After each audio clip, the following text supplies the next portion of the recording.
Today is a great day. It's February 3rd, and I want to call the meeting of Workforce Education Training and Youth Development Committee to order.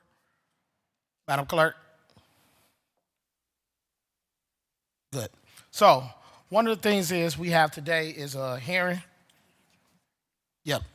One of the most important things we have today as our very first Workforce Education Training and Youth Development Committee.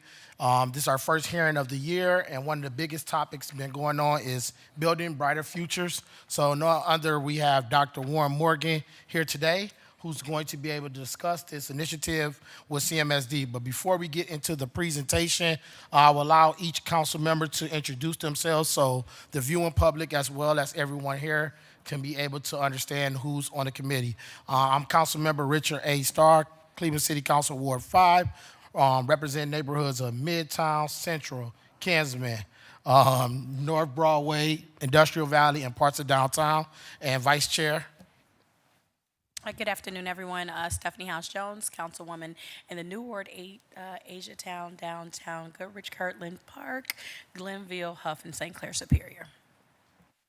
Hi, everyone. Councilwoman Deborah Gray of the new Ward 3, Cleveland Shaker, Buckeye, Woodland, Mount Pleasant, and the Savick Village, which is north of Fleet to Broadway to Bessemer. Good afternoon, everyone. I'm Councilwoman Nikki Hudson, the new Ward 11, which is Edgewater, Cadell, West Boulevard, Stockyards, Brookside, and Old Brooklyn neighborhoods. Hi, my name's Chris Harsh. I represent the new Ward 4, the same Old Brooklyn, and the proud parent of 3 CMSD scholars. Good afternoon. My name is Tanmay Shah, and I represent the new West Side for the new Ward 12, which is Edgewater, Cadell, West Boulevard, and Jefferson. All right. I see a couple other members of council has came into the room. Introduce yourself, please, young man. Councilman Polensik, Ward 10. And we do have our council president. Good afternoon, Council President Blaine Griffin and Ward 6 Councilman. All right. If for the viewing public, if you in the audience and you have any questions that you want during the later part of the meeting, please sign up with the council slab, our clerk Inez, and she will be able to help assist. I did prepare a quick opening statement. I wanted to make sure to thank CMSD, Dr. Warren Morgan, as well as the administration and my colleagues for this public hearing today. I want to thank you for coming here to discuss the Cleveland Metropolitan School District Building Bright Futures Plan. Today's hearing is about being held at a critical moment in our city. The decision to close, obviously, some schools is not just a budgetary or operational matter. It is a decision that obviously affects our children, families, educators, workers, and their entire neighborhood. Schools are more than just buildings. They are the anchors in our communities and pathways to opportunities for our young people. So as the chairman of Workforce Education, Training, and Youth Development Committee, some of our focus is to ensuring that education system is aligned with student success, workforce readiness, and neighborhood stability. While we understand the financial and enrollment challenges facing CMSD, we also have responsibility to ask some of the hard questions, but demonstrate transparency and ensure that the equity remains at the center of every decision. So today's hearing is not about assuming blame, it's about understanding the full impact of the Building Brighter Futures Plan and how decisions were made, how students and staff will be supported during this transition, and how the district plans to measure success. So I look forward to hearing a comprehensive presentation from Dr. Morgan, followed by questions from the council and public comments. And a goal today is for just clarity and accountability and collaboration and all the rest of that. So thank you, Dr. Warren Morgan and Matthew Walls, right? That's right. And so can y'all, we'll pass it over to you two, Dr. Warren Morgan, introduce yourselves for the viewing public. Yep. Thank you, Mr. Chair. Again, my name is Matthew Moss. I'm a senior strategist with the mayor's office. I'm here to answer questions you may have about the engagement we're doing around the future uses for these sites. So I'm happy to answer your questions following the presentation and whatever questions you have for Dr. Morgan. All right. And thank you, Chair. My name is Dr. Warren Morgan, CEO for Cleveland Metropolitan School District. Excited for this conversation. This is my third year as the CEO, and I've been before this committee. I was only on the job maybe for about 5 or 6 months, and came before City Council, really just talking about some of the issues we are having. So I'm excited to be back here in year 3. And what I prepared really for this first hour before we dive into questions is really just some context about how we got here. I know I've presented several times before City Council, but even before here was getting asked questions about context, what we're doing with staff, how we got here. So I think it's important for the listening view, and even for those who still have questions and may have not been here to hear how we got here today. So hopefully we can get those questions answered and people can understand. And then 1 second, Dr. CEO, Dr. Warren Morgan, just for our staff, as far as the committee, any questions that you have during the presentation, colleagues, can you just write them down and hold them after the presentation so we can get through the presentation, and therefore he can be able to highlight some different things that you may have. All right? Go ahead, Dr. Morgan. One of the things I want to share really from the onset, what's happening in our district is not only happening in districts across our state, it's happening across districts across the country.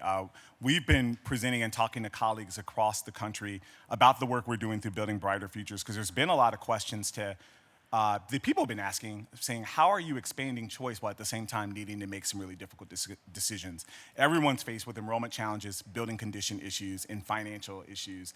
And we're not saying we have all the right answers. We have plans that we have now got through our board, and we're in the process of implementing those. But I'm saying that to say that everyone is really in this together.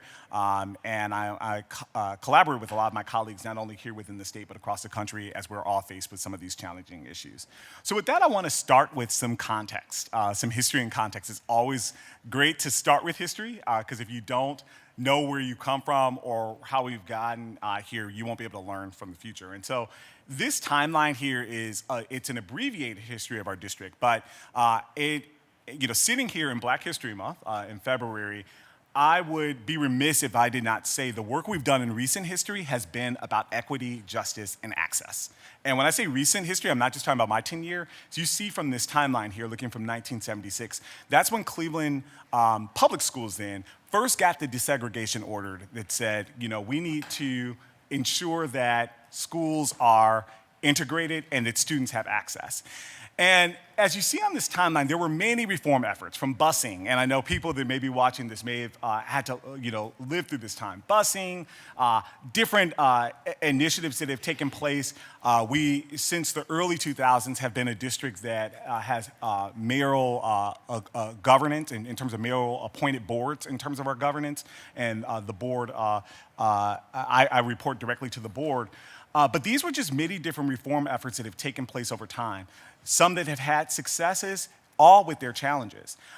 We saw that in 2012, under the leadership of my predecessor, we passed the Cleveland Plan, very transformative work that allowed us to have a portfolio model and choice options. And there was a lot of growth that took place during that time.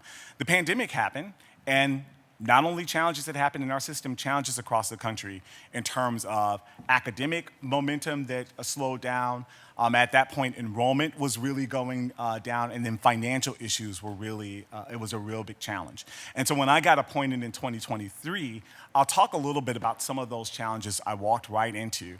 But I say this at this point because all these reform efforts were all about access, opportunity to create more for students. And that's what Building Brighter Futures is about. It's like, how do we ensure that all students have access to a high quality education, no matter where they live in our city, no matter where they come from, despite some of the tough challenges we're dealing with right now. And so that's what we're going to talk about. I always want to talk about that our district is guided by the goals and guardrails that we have. These are our board mandated charge that they give to me. This is how I'm directly evaluated. And our 3 goals are on literacy, proficiency, math proficiency, and college readiness. If you watch any of our board meetings, they have shifted this year, where we are talking the majority of times about what students know and are able to do. And our board is holding us accountable to see how we're measuring. We have goals next week that we're going to be talking about that's going to be really important. The guardrails are also a charge that the board said, while hitting these goals, you need to ensure safety and security in our building, you need to ensure that there's opportunity and access in our system, and you must engage the community. Now, through this time, we've been doing a lot of work. As I mentioned, this is my 3rd year here.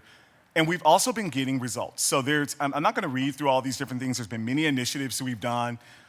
In this time, in 2024, we reached a 3-star rating for the first time. Very proud of that. Our credit rating, even despite this, I know people have questions about what we've been doing with our finances. Our credit has been upgraded, and that's a hard bar usually for school districts to get. We were upgraded twice based on the work we've been doing around our finances just in this time.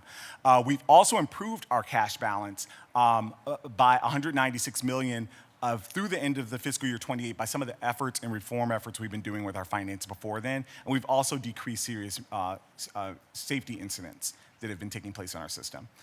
This past report card, we increased academic proficiency in every single tested area. This was a celebration that we've had. I was so proud, and in some cases we had double-digit gains, and we finally exceeded our pre-pandemic proficiency. That means even before the pandemic, we have exceeded our proficiency in high school English language arts, Algebra 1, and US government. So that shows that even with the efforts and the work we've been doing, the team has been working hard, our school leaders have been working hard, our teachers have been working hard, and we've been making gains. I'm really proud of this work that has taken place. But even despite the celebrations, this is our current reality.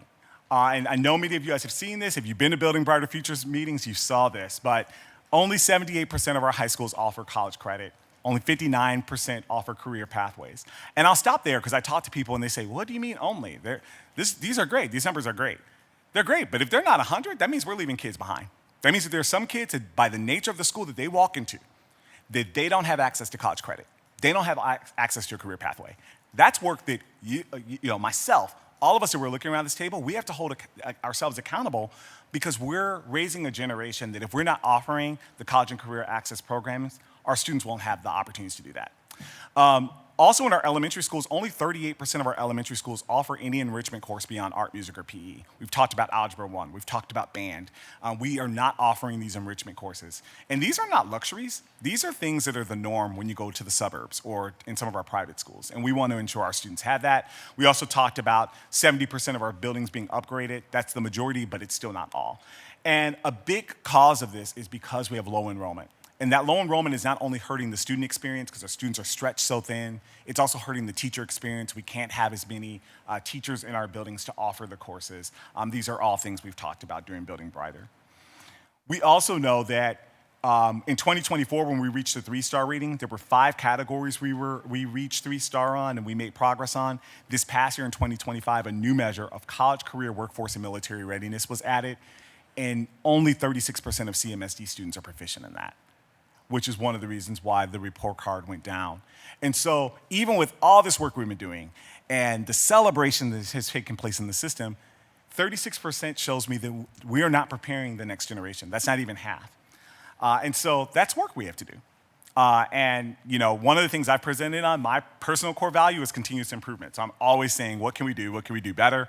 And this is something we can't just sit on. And so when I talk to people, when they get upset about some of the decisions that were made, they're like, why do you have to make these decisions? I say, status quo is not an option.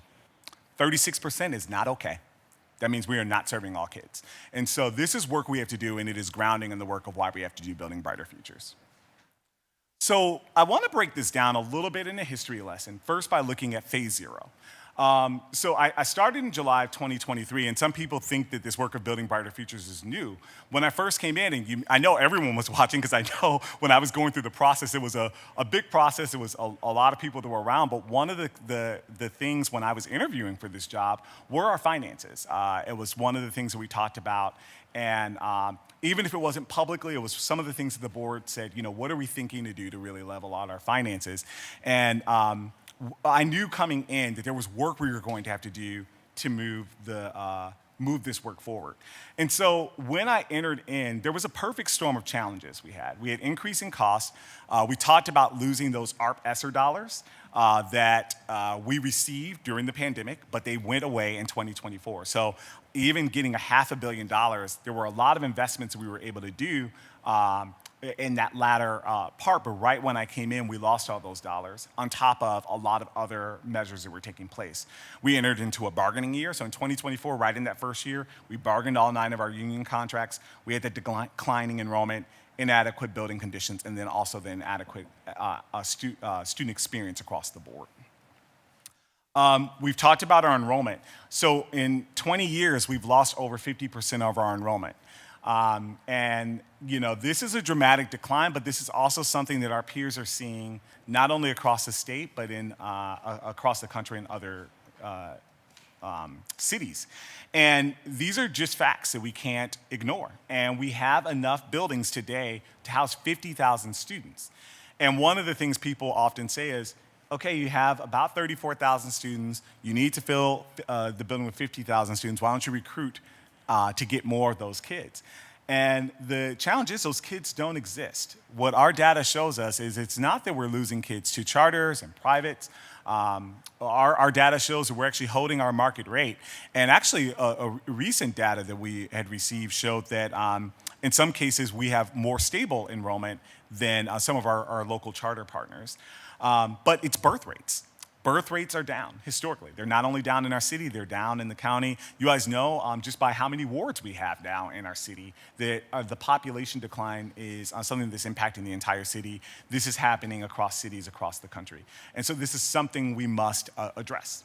And for those that do not know, student enrollment is the way we actually get our dollars in the system.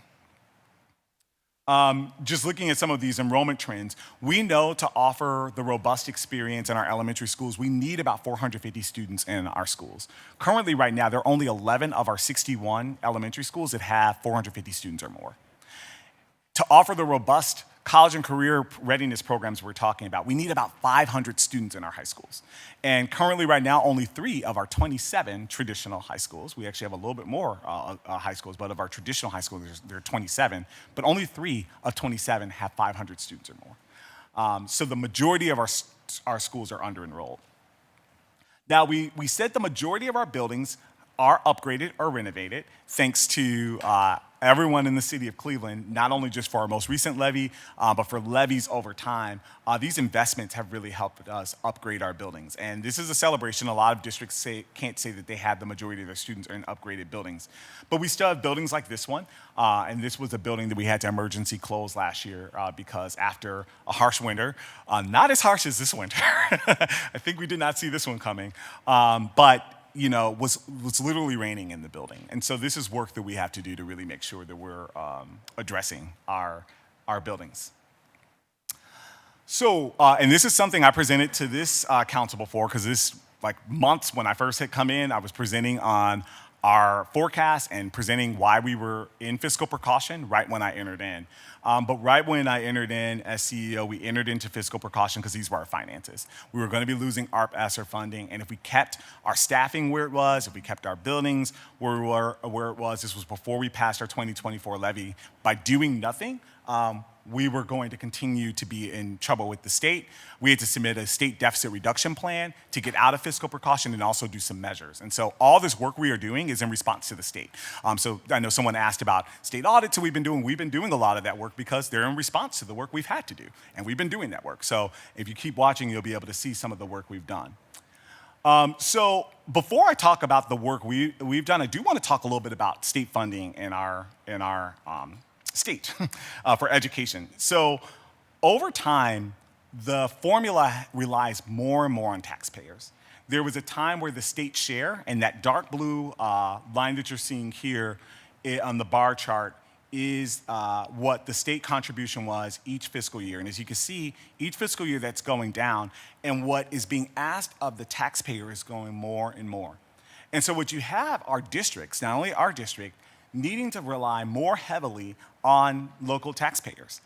And you see this not only in our system, you see it across the board, which is one of the reasons why in 2024 we had to go out for a levy. And we went for the first ever combined levy. We went for both an operating and a bond. So that took care of both our operational expenses as well as our buildings. And that was the first time we did that, and it passed at a historic margin. But you see other districts are in the same position. And in some cases, a little bit of more challenging situations. I don't know if you've been paying attention what's been happening in systems like Akron, Columbus, Toledo. All of them are announcing major efforts that they're going to need to do to address their finances, and some of them haven't had quite a bit of the runway that we've had. We've been talking about this for a few years. It makes it challenging for a new leader when you have to come in and make a lot of decisions, but we've been talking about it for a few years, and a lot of other districts are just entering in this. And if you look at the last column, you see when all of them did their last operating levy. I think Cincinnati did theirs in November of the time. This is as of October 2025. But everyone has recent levies and still are in a position where they're running on deficits, or we're running on deficits, and are in a place of running out of cash. And so this is the work in terms of advocacy that we must continue to still do. I know I work with leaders at the state. There are times I get a chance to meet with Director Dakin at the Department of Education and Workforce, as well as Governor DeWine, talking about the work we're doing at the state. But one of the things I shared, even with this committee, I wanted to ensure before we go out and do advocacy, we needed to take care of our own operations. So people ask, why are we doing these efforts? We needed to take care of the extra expenses we had. How can we go to the state and say, we fix the state funding formula when we have as many buildings as we have and we haven't addressed them? How can we go to the state when we have things that say we're overstaffed or have too many administrative staff and we haven't fixed that? So that's all the work we're doing in this process to fix this, so that we can go back and say, this is the work we've done, now the formula needs to help us. And when I presented this to leaders at the state, they said, this is bold, and they hadn't seen anyone really take this on, even across the country. I was on a call last week, and someone said, even when Chicago closed 50 schools, compared to the number of schools it had at the time, it was only 10%. We, with the work that we're doing through Building Brighter Futures, taking on 29, I want you guys to know that's pretty transformational, and it's tough. And not a lot of districts across the country have done it. And so you guys are part of this work that we're doing, and we'll be able to provide a better future for our kids. So let's look at the financial picture for our district.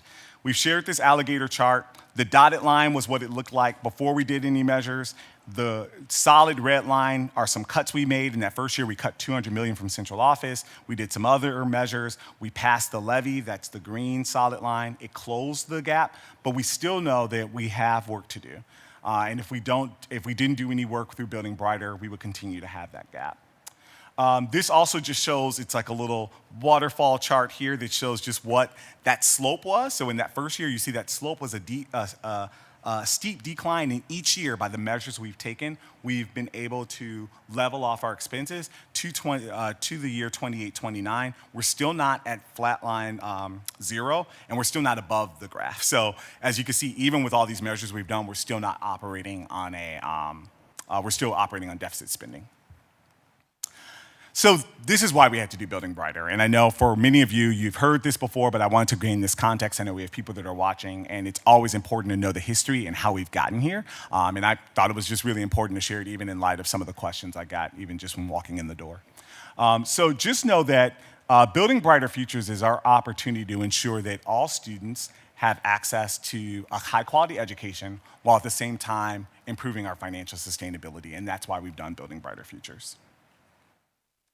So phase one, this is the work we've done with engaging the community. Now, I met with city council. I know we have new council leaders, but I met with all the city council leaders before we actually kicked off our community engagement in the spring.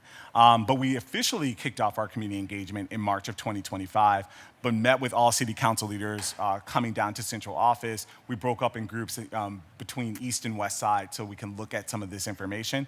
And this is the information. How's it going, Councilman? And we wanted to engage the community in the facts and the why. Starting, of course, with our vision that we want all students to have a safe, engaged, and successful experience no matter where they attend school. I won't read through all of these, but these are all the types of engagements we did in phase one.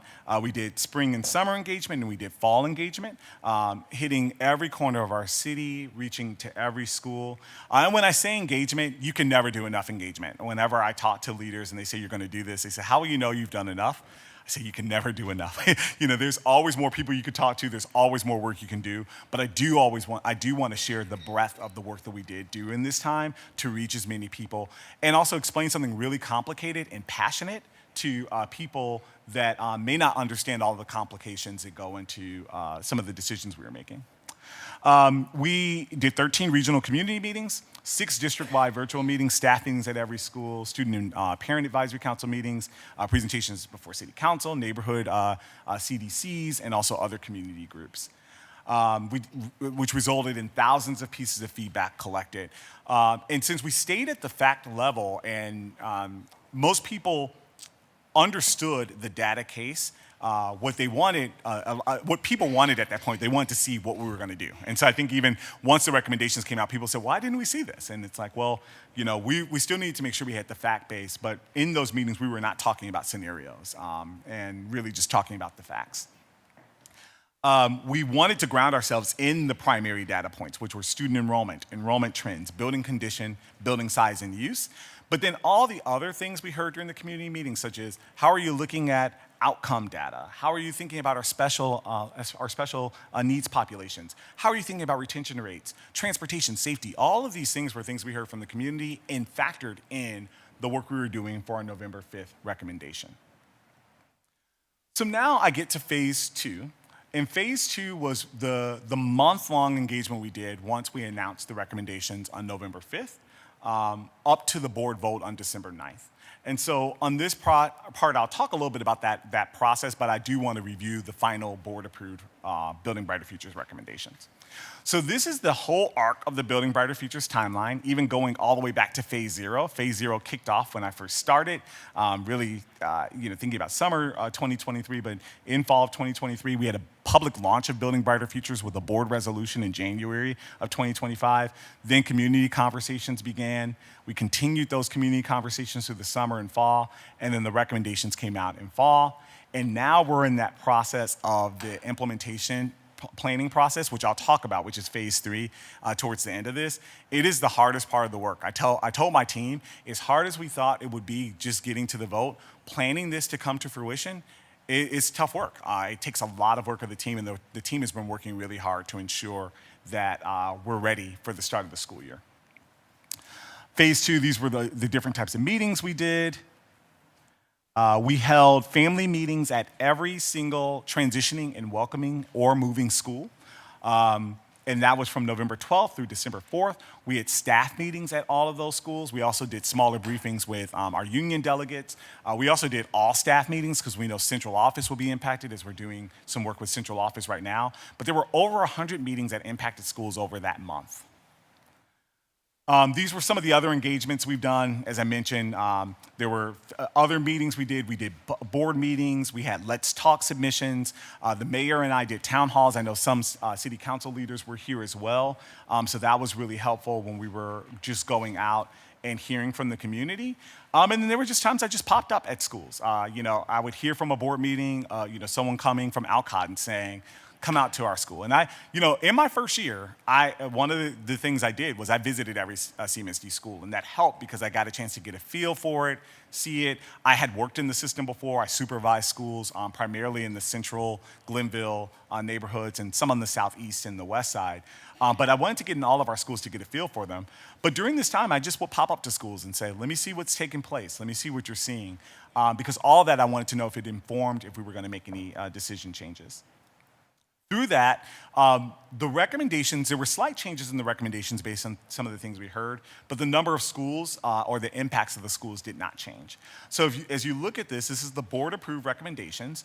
In fall of 2026, that's coming up, we will have 29 fewer schools that we're operating, going from 61 pre-K-8 schools to 45, and going from 27 high schools to 14. And these are a review of those recommendations. This is also all posted on our website. So when we think about our high schools, those are the ones that were recommended to have some action. We have the 6 campuses that have multiple schools on them. And as you know, the recommendation was to consolidate campuses that have multiple schools into one. And you can see where the future names of those high schools are on the far right column. We also have some schools where there are some schools that will be ending instruction at the end of this year and going to a welcoming school. And you see what those 5 schools are and where their welcoming school is.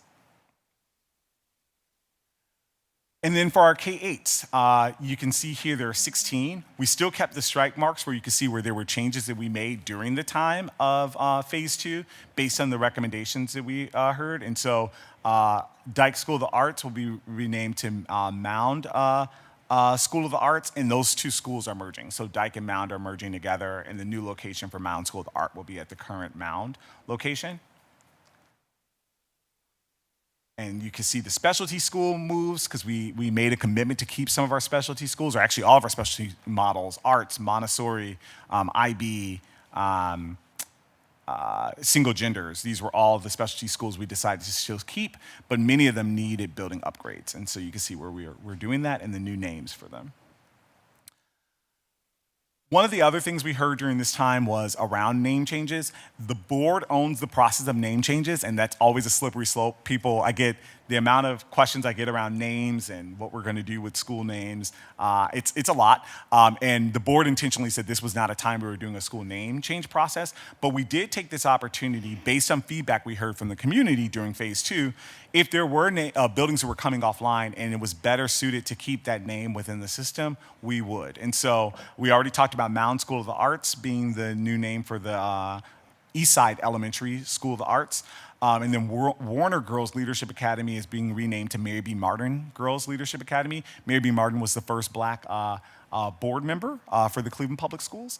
And we have a current school, Mary B. Martin, which is being taken offline, and that name will go to the Eastside Girls Leadership Academy. Well suited. And pretty much since I've come in, I don't know if my predecessors would get letters from Douglas MacArthur, but I know I've gotten several letters from students at Douglas MacArthur Girls Leadership Academy saying, why is our school named after a male? And this was an opportunity since Mary McLeod Bethune was coming offline, and we all know the great work of Mary McLeod Bethune and the great leader that she is, to keep that name within the system and also incite that vision and inspiration into our Girls Leadership Academy. So excited to make that recommendation. All right, so let's talk about the future benefits of Building Brighter Futures, and then I'm going to talk a little bit about some of the implementation work we're doing before opening up to questions. So the system-wide benefits. One of the things we shared is status quo was not an option. And when doing the plan of Building Brighter Futures, this isn't just about cutting and taking less, it's about giving kids more. And so for students in all the impacted schools, if students are in a school that is ending instruction, with the plan through Building Brighter Futures, 100% of students will have equal or expanded academic extracurricular opportunities that we cannot provide for them today. And so one of the things I shared during phase 2, I said, I know it's, there's a lot of passion behind wanting to keep a school online, but show me a plan where we can either keep your school online and still achieve the savings where kids get more, and also the financial savings without us needing to make tough decisions. And there were no suggestions. There was no feedback that was given there. And so 100% of our students in these impacted schools will have equal or expanded academic extracurricular opportunities. 96% will attend a school of an equal or higher star rating, and 95% will attend a school of equal or better condition. And so the students will have access to more opportunity. Now the caveat here is they're welcoming school if that's what they choose. And we're now in the process where students are actually choosing whether they will choose their seat at the welcoming school or choose another school. But the school that was destined for them in terms of the receiving school that they would have, these are the benefits that for those impacted students. And also, this plan saves at least $30 million every year.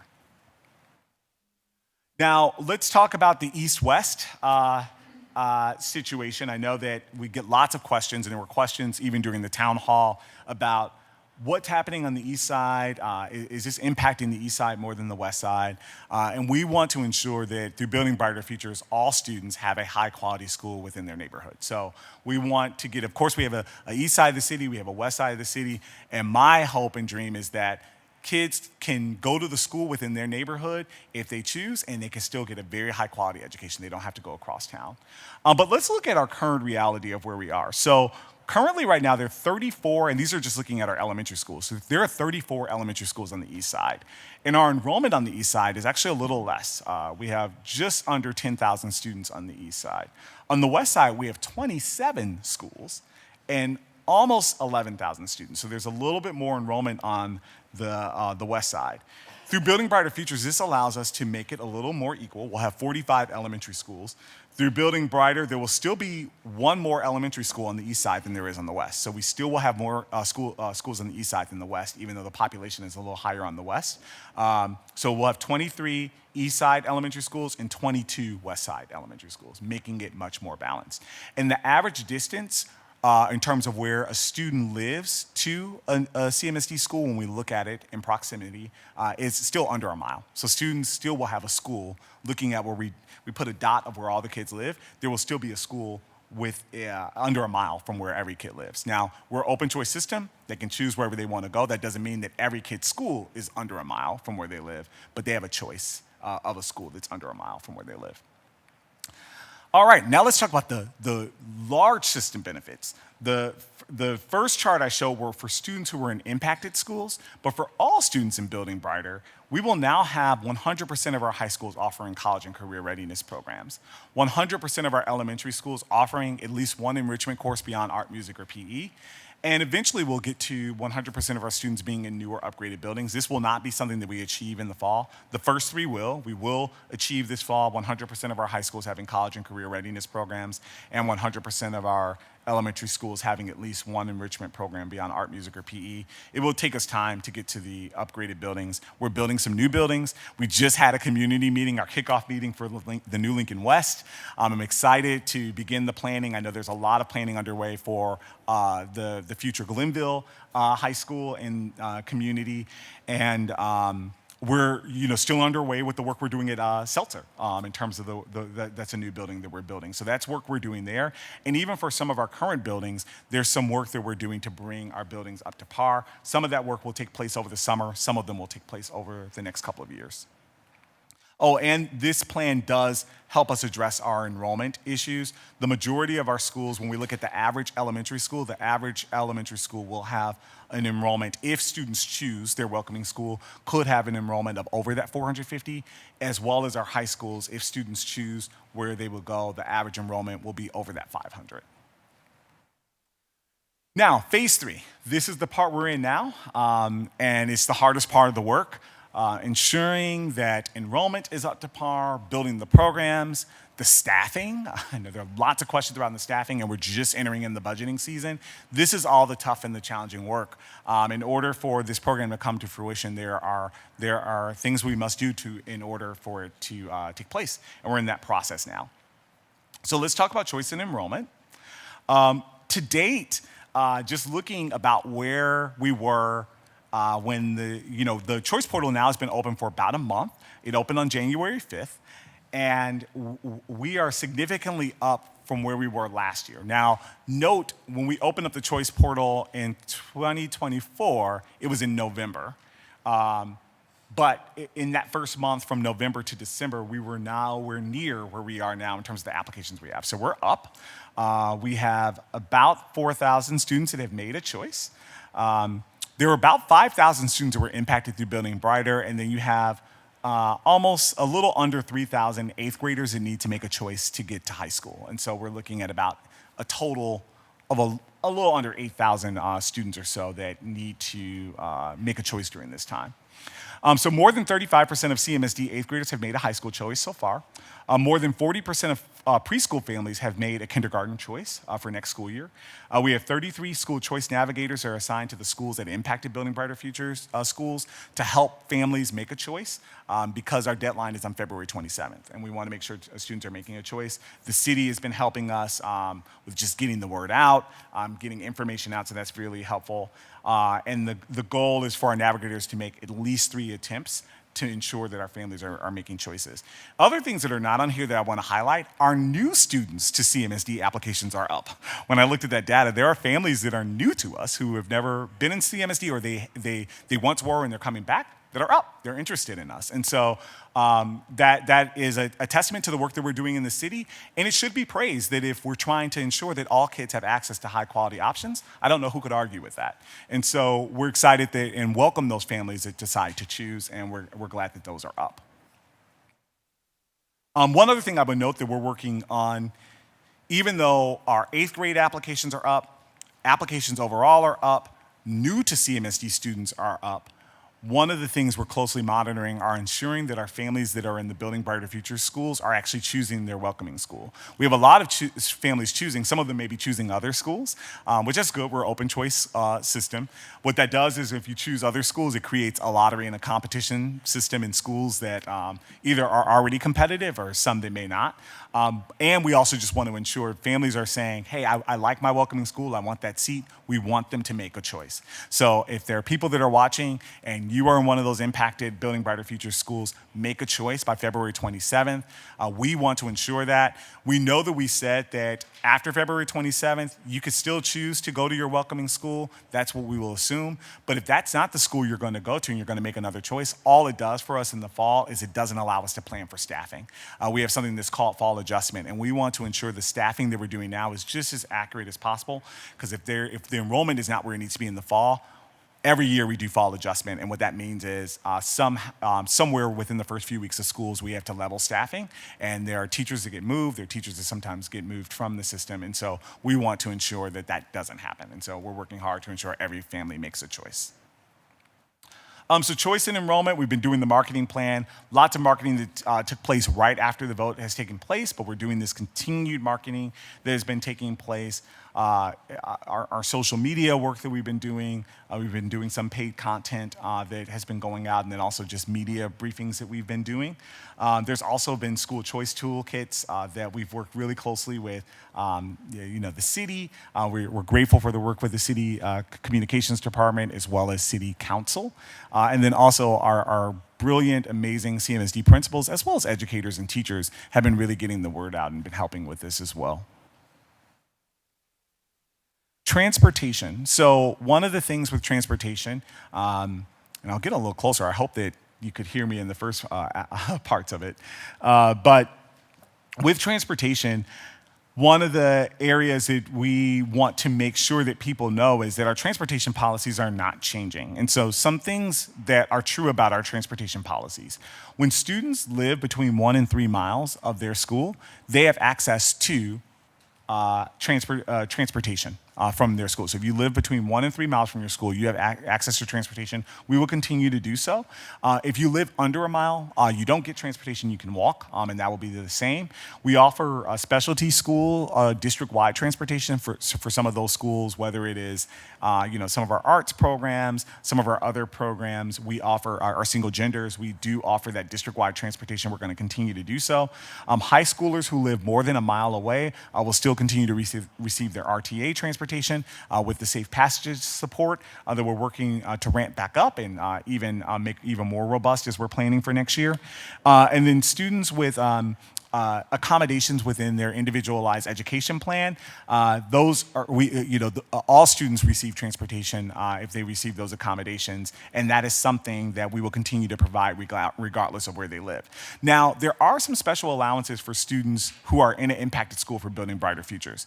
So for students who are in a school for Building Brighter Futures, even if you live beyond 3 miles and you're in a school that is impacted through Building Brighter Futures, we are giving you transportation for 2 years. So even if you live beyond that 3 miles and you were in a school that was impacted through Building Brighter Futures, we will give you transportation for the next 2 school years. That's the 26-27 school year and the 27-28 school year. There are also some other allowances around sibling preferences that we do around transportation as well. All of that's included in our website, but there are some special accommodations we've made for transportation. And all of that takes planning and preparation, which also is the challenging work of this time. Safety, and we have Chief Dotson is here as well, but we've been working really closely in ensuring that there are safety measures in our school. There were lots of questions that came up, not only during phase 1, but phase 2 about ensuring safety when the buildings come together, and also safety during when students get to and from school. We have continue to see a decline of safety incidents in our schools. We actually just presented to our board in our last board meeting about where we were with safety incidents, and we're flat compared to where we were in the previous year. So we're still doing those measures to ensure the safety in school is top priority, but we are also working with our partners in the city of Cleveland to ensure that there's safe passage to and from school. We still have those crossing guards that we get through the city of Cleveland.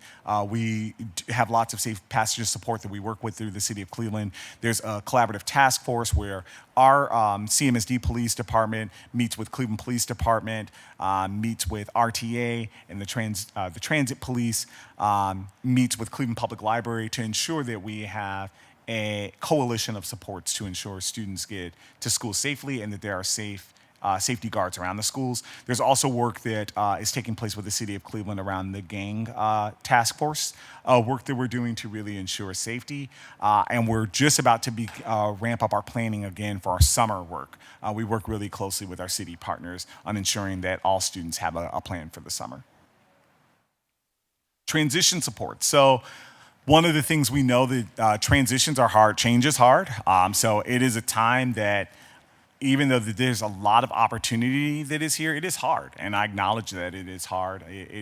These are tough decisions. And so during this time, we really want to make sure there's a lot of support for our schools, whether that is at the social emotional level support, the welcoming schools, the choice navigator supports that we've talked about, the work we're doing around community building, the honoring of the past legacies, and then also the professional development. We have a professional development day that is coming up next week where the welcoming schools as well as the transitioning schools get a chance to plan together and actually begin to build some of their new community together. So a lot of this work we're still moving forward and ensuring that there's a lot of work taking place at the school.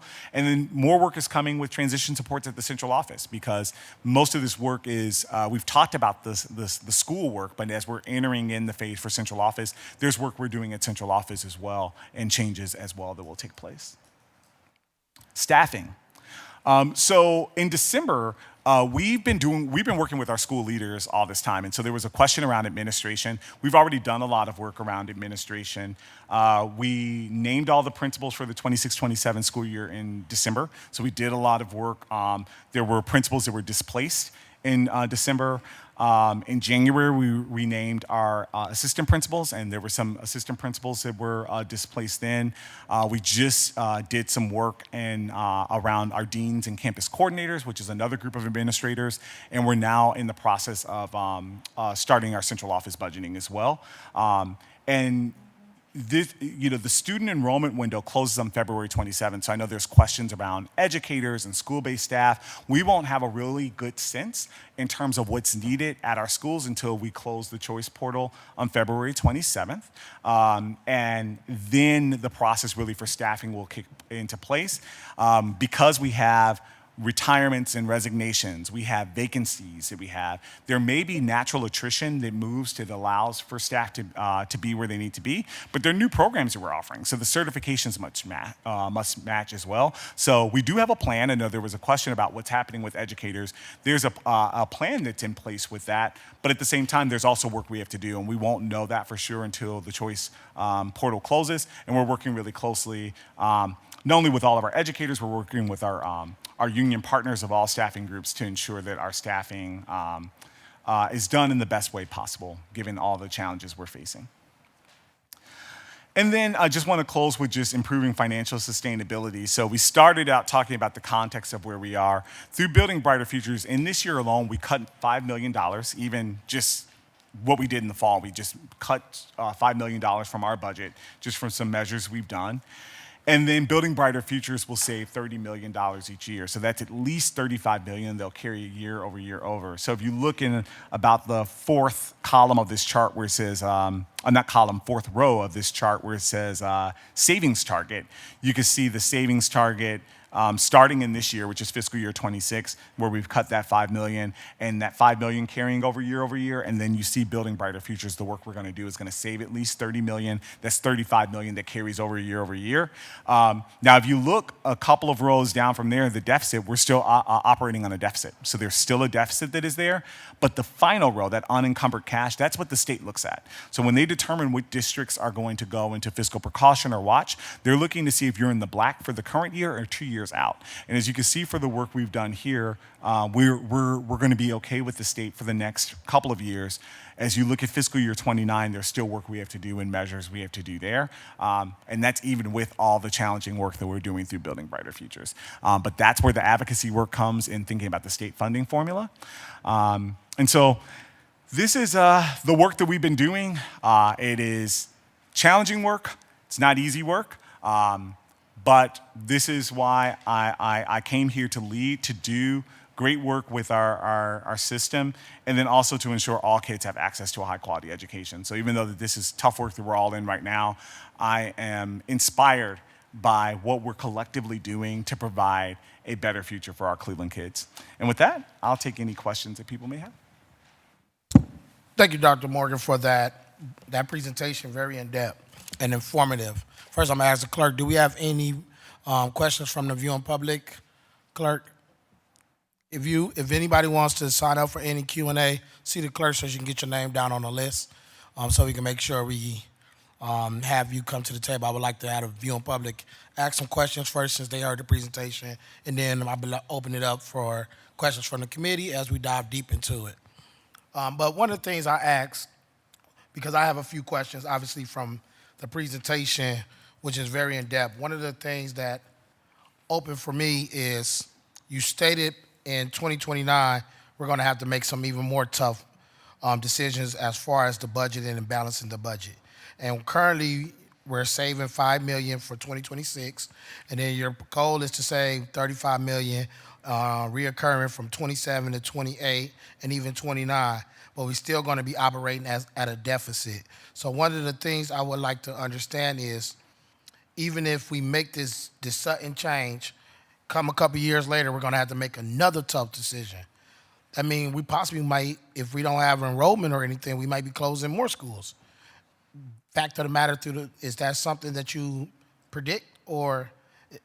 Looking at the finances, there are a lot of things that can take place, and this happens over time. So even when I wasn't here in the seat that I was in, but looking at previous forecasts, there were times when if you looked 4 or 5 years out, it was like, oh, it's going to be challenging. But then things happen.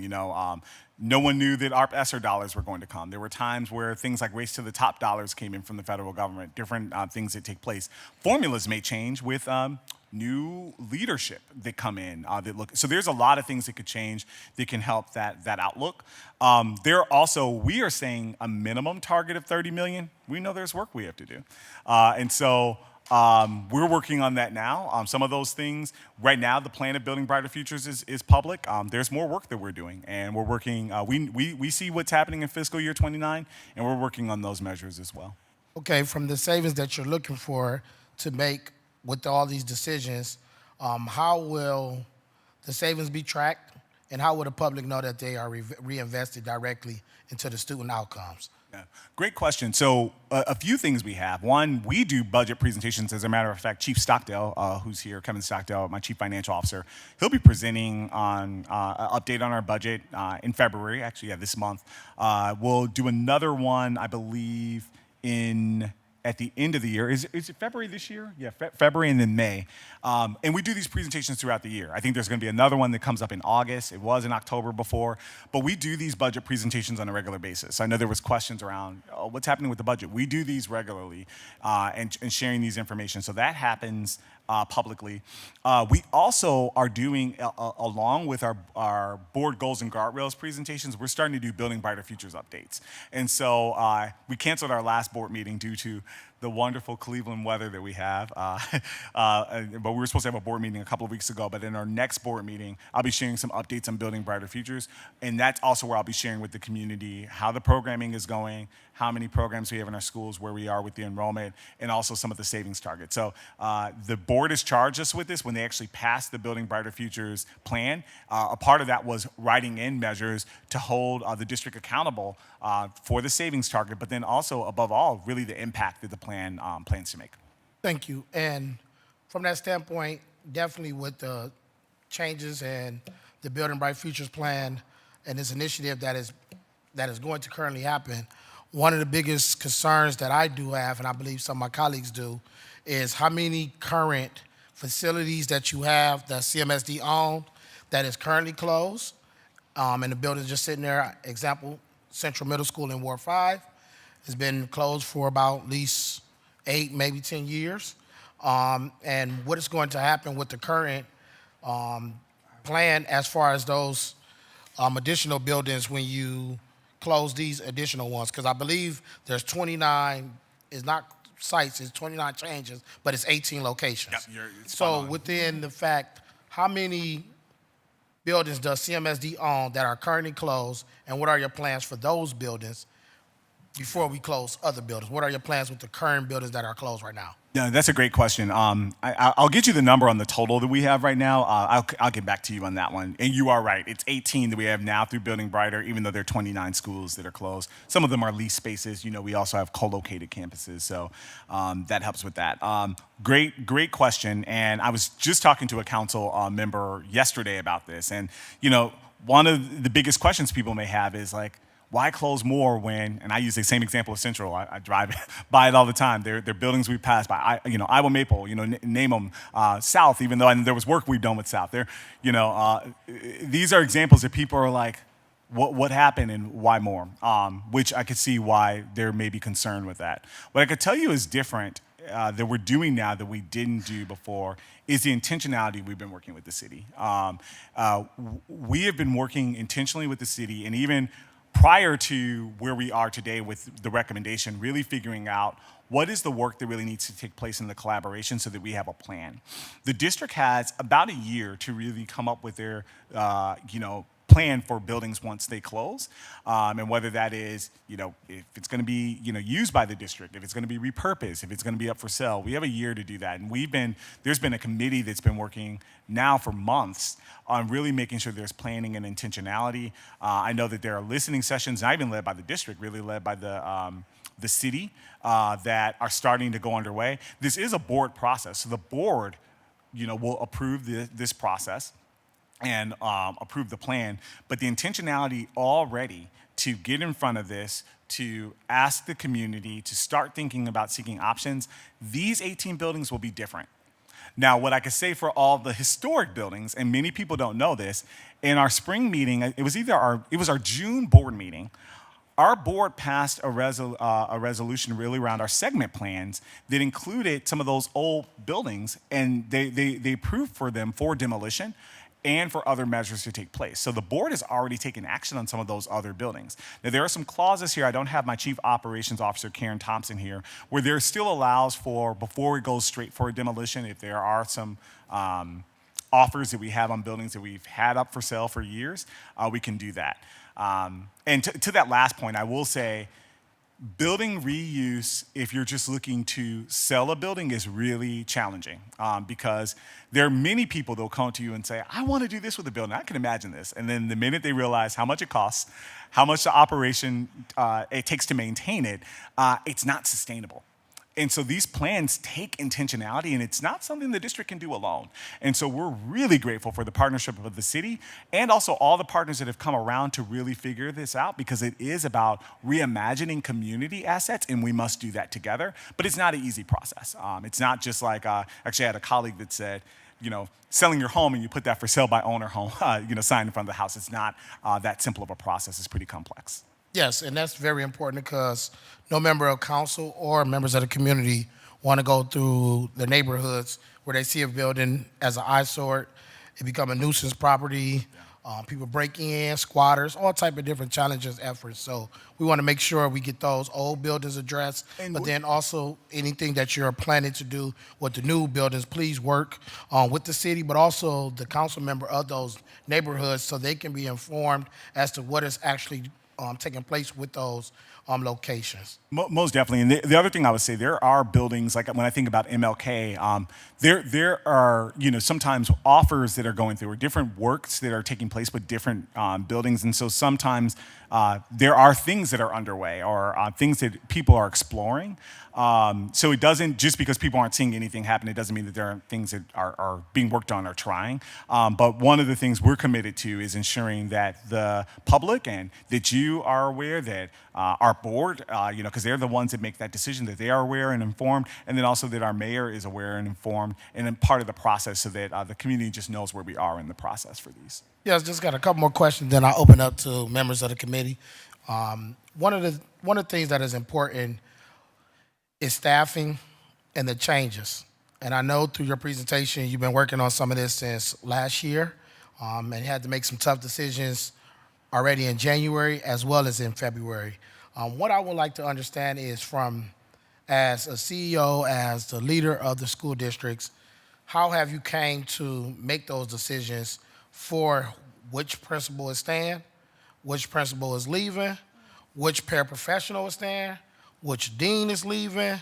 How does that actually go? I know everything is usually contracted out year by year, and we understand some of those challenges, but when you close 18 schools, and therefore now, I'm heavy involved in the schools. I'm getting calls from deans in schools that I represent, where I have a dean that's possibly leaving, and I know he's been the muscle of the community as the school, who's possibly not going to be retained for whatever decision. So before those decisions were made, what went into it? Did you have any consultant, or how are you making that decision to determine which staff is staying, what staff is displaced?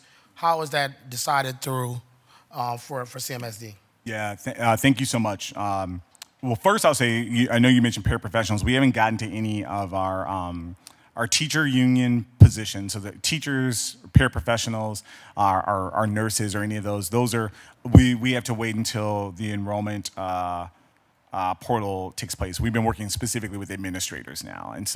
And that's, a call that we know we had to do. It was something I charged our team with in terms of looking at our administrative staff. It was one of the things I wanted to have looked into when we worked with the state, to say, I want to see some areas that we have. And so we know that by having 29 less schools, there are certain positions, if you're the only one at that school, that means that there's no role for that. And so they're tough decisions. And in the work I've done, I've been an educator for years. I've worked in policy, both at the State House, at the White House, and I've seen these tough decisions that come across many different times and have that experience. And they're not easy. So I will say that it's not an easy decision whenever you're looking to see how a decision needs to be made.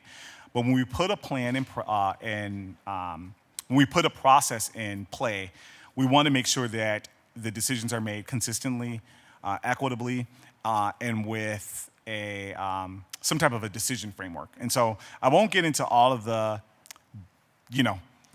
all the personnel decisions, because I know personnel decisions are personnel decisions and not necessarily up for the public. But there was a process that we followed consistently for our school leaders and for some of our other positions, to really ensure that we did that in the right way. And we try to ensure that there's communication that we do with our leaders. I value the work of our leaders and administrators. They're the backbone of our system. If our teachers and our educators are the people on the daily in the grind with our students, they're the front faces of the students every day. Our school leaders are the ones that are the backbone, and I thank them for their leadership. So we've been working through those. we have a lot of other decisions we have to make. We're doing work with the central office as well, and all those things we're making really strategically, while also keeping in mind the goals we have to reach. Thank you for that, Dr. Morgan. That's very important.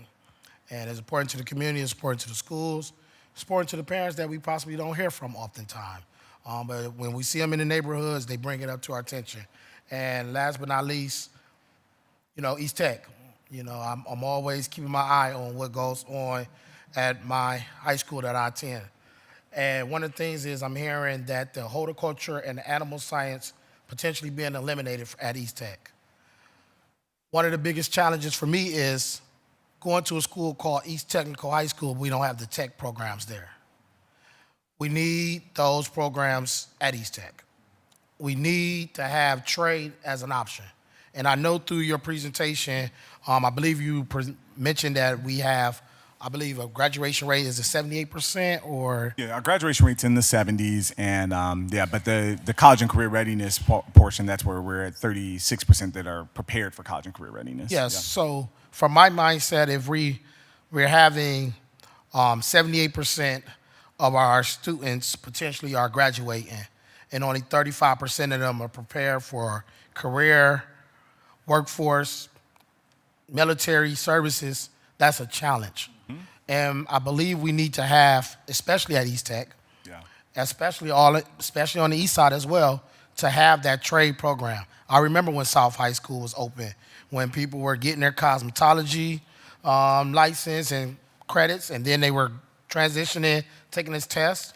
I believe we have to think outside the box, but we got to make sure East Tech has to have the career trade programs inside of East Tech, because it helps those individuals. And what I mean from that, the neighborhood that I represent, the central area, there's only 10% that goes on and get post-secondary college degrees. Yeah. And if you're talking about a massive program, it's an even lower number. Yeah. So creating a system where we can get those skills can help with the fact that we know we're doing everything to graduate them, Yeah. but they got to have more skills once they graduate. So Yeah. I definitely want to work with you, Yeah. your team. Me and Leo done talked as well. He Yeah. does a great job, by the way. Yeah, that's amazing. To be able to figure out how do we make sure we have that tech program inside of schools such as East Tech and what it looks like with our partners. So Yeah, if- a few things I'll respond to that. And, yeah, East Tech, one of the schools I used to supervise when I was here before, so always near and dear to my heart, the Scarabs.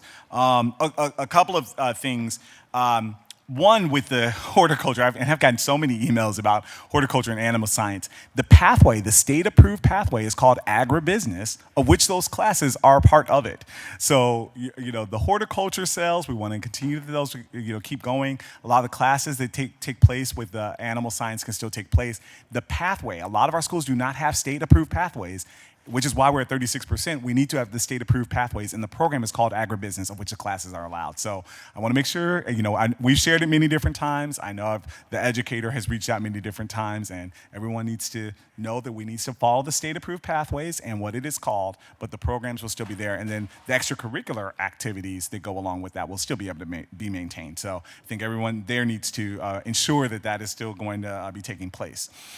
The other thing, and also we have to get the enrollment up in that pathway. Right now in those courses, I think there's only about 7 students. So in order for a pathway to be maintained, we need to get the enrollment up.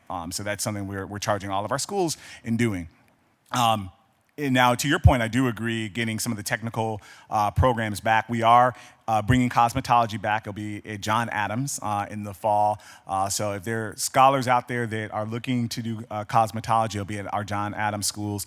And where we're doing with Building Brighter Futures, this is a start. It's not saying that this is where it will end. There's still the potential for more programs to come.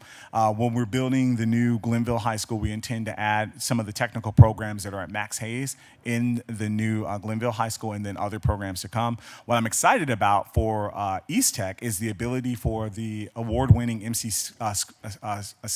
Squared STEM program to be combined with East Tech. And one of the things when we were looking at that, I said, our kids in Central deserve to have a high-quality STEM education in Central. And that's an investment we're making. And so really excited that that program is underway, and we're working now to make sure that the facilities are all up to par. We're building out some of the labs in there so that that program can be moved there. And it can go along with already the award-winning robotics club that is at East Tech. So. Thank you. And don't forget, trade is needed at East Tech. I'm not going to trip, and we're not going to go back and forth about John Adams getting something, because the seriousness of the residents, a lot of our educators feel as if this Building Bright Future plan at East Tech, we got the short end of the stick. And I have to champion, I have to advocate for stuff that I know that's going to help those residents. And that is going to be a tough question and decisions that need to be made. But definitely, I understand what you're trying to accomplish. But one thing I don't understand, if we're trying to get to 450 students in K-8 buildings, and we're trying to get to 500 students in our high school buildings, if I got open enrollment, that don't mean I'm necessarily going to either building that you think I'm gonna go to. That's true. Yeah. So have the district thought about creating some type of platform where we say no open enrollment for a certain time period to ensure that we build capacity in our home schools and our community schools, or we're going to continue to say offer transportation? Meanwhile, RTA is making cuts to different transit lines, bus lines, rapid lines. How do we expect our kids to actually get there, even if they got the choice to go across the city? So that's something to definitely think about. But I definitely am going to open it up to my colleagues. I do have Councilman Mike Polensek. He asked for time first. Is there anyone else on the committee?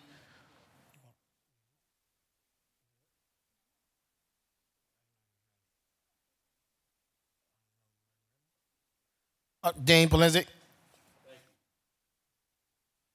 Thank you, Mr. Chairman, my honorable colleagues, and to the Dr. Morgan and his team that is here. I specifically wanted to come today, even though I had some other pressing issues in the neighborhood, because with the most recent announcement that CMSD made, I will tell you it's probably one of the most troubling announcements that I've ever heard in my time in here at City Council. When I came in 14 terms ago, I was confronted with 4 schools being closed. Here I am today coming into the new Ward 10 as of January 5th, and I'm confronted again, myself and Councilman Conwell, with 4 schools being closed again, on top of the 29 that have already been closed, that have impacted our community. So when I look at and I've attended all the presentations, as you know, and I've met with you one-on-one, what I've come to refer to as building brighter futures. What it looks like to me is building brighter futures in the suburbs for my families and in the charter schools, the 11 charter schools that surround my neighborhood, which you are proposing in your new plan with the 4 schools that are being closed, 2 of which are relatively new schools, Hannah Gibbons and Euclid Park, Hannah Gibbons Nottingham and Euclid Park Elementary. For the first time in 100+ years, there will be no elementary school in the St. Clair corridor and in the Euclid Avenue corridor. Think about that. The first time in 100+ years, no elementary schools.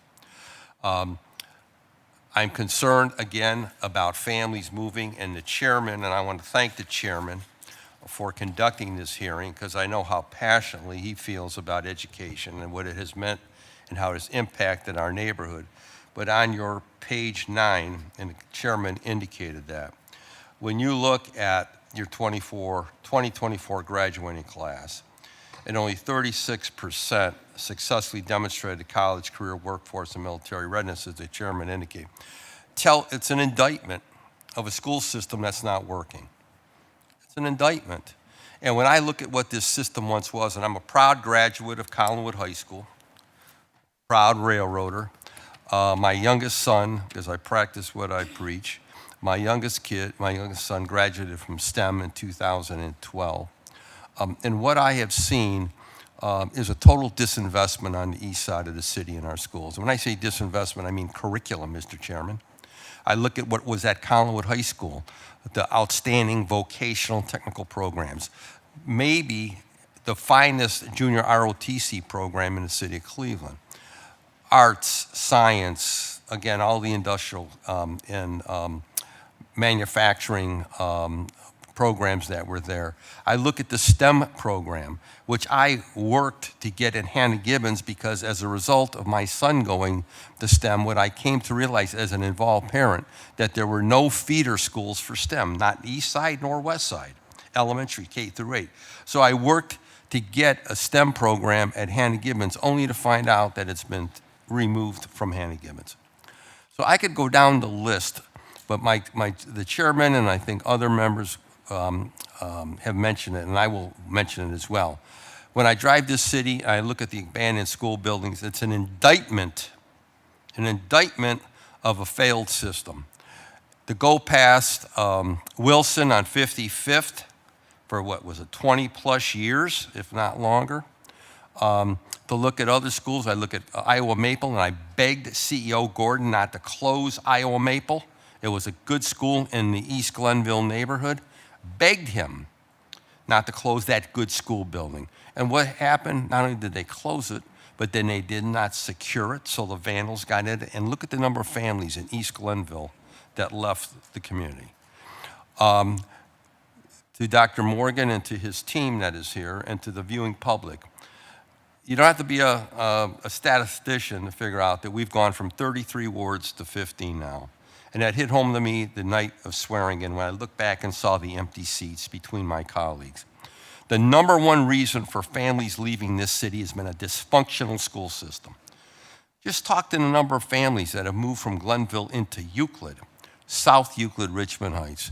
What do they all cite? The schools, schools, schools. So here we are again now. We're confronted with another 18 schools being closed. And I continue to ask, and I'm going to state this to the mayor and to the administration, what is the game plan for the east side, the overall east side? I don't see a game plan. And I will tell you right now, as I've said to the mayor, it's going to be a cold day in hell before I remove the historic status of Collinwood High School. A cold day in hell before I take away that historic status of that, once the largest high school in the state of Ohio, and where 185 students and alumni gave their life during the Second World War. The largest loss of life of any high school in the city of Cleveland. And you think I'm going to let that happen? And then to add insult to injury, you're going to take away the name Collinwood? You're going to strip the name Collinwood? Willfully strip the name Collinwood from the new high school that's being proposed on a site none of us know where it's going to take place? I will tell you what I'm seeing already. The charter schools are mailing into my ward right now. They're mailing into the ward right now, looking for students. I've met, and I'm gonna meet. I'm meeting with the charter schools one-on-one. I'm going to plan a ward-wide meeting with the charter schools and the parochial schools. I'm going to do what I can to assist those parents. I am not about to lose any more families from my neighborhood. Can't anyone see what has happened here in this city? The number of families with children who have fled our dysfunctional system because they want quality education. And I've come to the realization that there is a great lack of concern for children on the east side. When I look at your own documents, the best schools have been west of the river. West of the river. And the teachers tell me that. And I can't understand why the teachers union just has been silent. And they've had lockjaw while program after program has been moved out of east side schools. So, Mr. Chairman, you know, I know what I have to do. I'm going to fight for my neighborhood. I'm going to fight for my kids and the parents that are there who've concerned greatly. And I'm not giving up on my kids. I'm not giving up on the schools. But Hannah Gibbons and Euclid Park are new schools. New schools. And not only that, I say to the representative, the mayor, those are the only places to vote. So not only are we losing education, you're disenfranchising the voters in those communities. Where are people supposed to vote? We see what's happened in Washington and in Columbus with efforts to disenfranchise our voters, and here we are in the city of Cleveland doing the same doggone thing. So, you know, we are prepared to do whatever we have to do in the Collinwood neighborhood, to fight for our schools, to fight for our kids. But I want to know what the game plan is for the east side, Mr. Chairman. Dr. Morgan indicated that the ARP, ESSER funds, how much did we receive, Mr. Chairman, to the doctor? We received about $500 million. $500 million. Yep. And Mr. Chairman, for the life of me, I can't figure out where it went. I can't figure out where it went. We have school buildings that need to be repaired. We have some school buildings that could have been added on to meet the 400, one or two classrooms to meet the 450 or 400 requirement. I can't for the life of me figure out where it went. The real insult to all of us should be in the city is when the school system renewed the lease for their offices downtown for what was that, $2 million, Mr. Chairman, to the good Dr. Morgan? Yeah, that's roughly what we pay a year, and that was it was. We're in the middle of that now, so that was done right before I got here. But I have, but again, to the viewing public, as the chairman, let's close school buildings all over the city. And we couldn't go into a closed school building that we already owned and save taxpayers money and provide opportunities, free parking. I mean, just one bad decision after another. And again, your own predictions and your own graph tells me the student population is going to continue to drop. Write today's date down in time. Families are going to continue to flee the east side of this city. They're going to continue to move out, or they're going to put their kids in charter schools. Unfortunately, Mr. Chairman, honorable colleagues, into Dr. Morgan and his team, and in some cases, underperforming schools, underperforming charter schools, because they believe that's the closest building to their home. The numbers that you're predicting these students are going to transfer to, I believe you're totally off base. And what I found interesting in the numbers that you presented to us, in 20 years, you've lost 50% of your enrollment. 20 years, you lost 50% of your enrollment. You got to ask yourself why. If I was running a business and I lost 20% of my customer base, I'd have to ask myself, what in the hell am I doing wrong? What have I done wrong? What have I not taken into consideration? And then the choice high school. You didn't mention how many kids, students, have asked to transfer to the choice high schools. That number has been interesting, has been left off. So we need that figure. And then, Mr. Chairman, I'm also going to ask through you, we need to know how many people, how many staff are at the headquarters and at the East High Arnold Pinckney facility. How many administrators at both of those buildings? I'm totally frustrated. I'm angry. I look at the fact that this whole neighborhood will not have an elementary school. This whole neighborhood will not have an elementary school. And yes, And so, Mr. Chairman, I'm here to work with you, my colleagues in the council. We talk about the issues that work in front of us, and to the viewing public, I want to say this again. Council does not run the school. Some people think we do. The mayor appoints a school board. And by the way, Mr. Chairman, to Dr. Morgan, of the school board members, it's 9, correct? Yep, wrap it up. How many of them have kids in the school system? You know? You know how many? How many? Of the 9. And one second, Dr. Morgan. We're going to wrap it up, Dean. I'm wrapping it up We're going right to wrap now. it up, Dean. I'm So- done, baby. I'm more right. than done. So definitely, and also before we wrap it up, staff, you do got some of the questions to be able to reach out to CMSD to get those responses back to council. And I would allow Dr. Morgan The people to that are making answer. the decisions do not have kids in the system. Do not have kids in the system. Do not forget that. Thank you, Mr. Chairman, and I look forward to getting that information. Yes, and Dr. Morgan, thank you. I want to respond to a couple of points. Well, actually, the majority of our board members either have a kid in the system, either are a product of the system, or have kids that have graduated from the system. So some do not have active school-age kids. So just wanted to make that note. But you know, Councilman Polinsik, a lot of what you share, we talked and agree about in terms of what we need to be doing to provide a brighter future, which is why I don't know. It sounds like you're on board for why we need building brighter futures. And let me finish here. We need to do something. Inaction does not create more opportunities on the east side. Inaction does not ensure we have a high quality system. So we agree we need to do something. And that's our plan to address it. And I would say that, you know, the system has been addressing issues for years. That's why I started with the chart. I don't think anyone in any of the efforts that have been taking place before have been meant to harm a neighborhood or hurt a system. But this is our work to ensure that we can instill more programs on the east side and ensure every kid has a high quality option. You know, we were talking in the last one, we have to start somewhere. So I hear you where you're saying we need trades in East Tech. And there are probably even more programs we need across all of our schools. And we're starting somewhere. But we also have to start why, you know, even looking at, you know, the example of some of the programs we have, in some of the schools we have only small enrollment in those. So there's work we have to do to ensure our current families are getting the access that they need, that they're attending school. All the work that we're doing through our board goals and guardrails to improve the system. Because I think everyone would agree our kids are brilliant, bright, and beautiful. And so when language matters, so when they hear things about their system is a mess or a travesty, that's not also instilling the brightness in their future. So I want to state the record here. Our kids have all the potential. They're beautiful, they're bright, and they have excellence in them.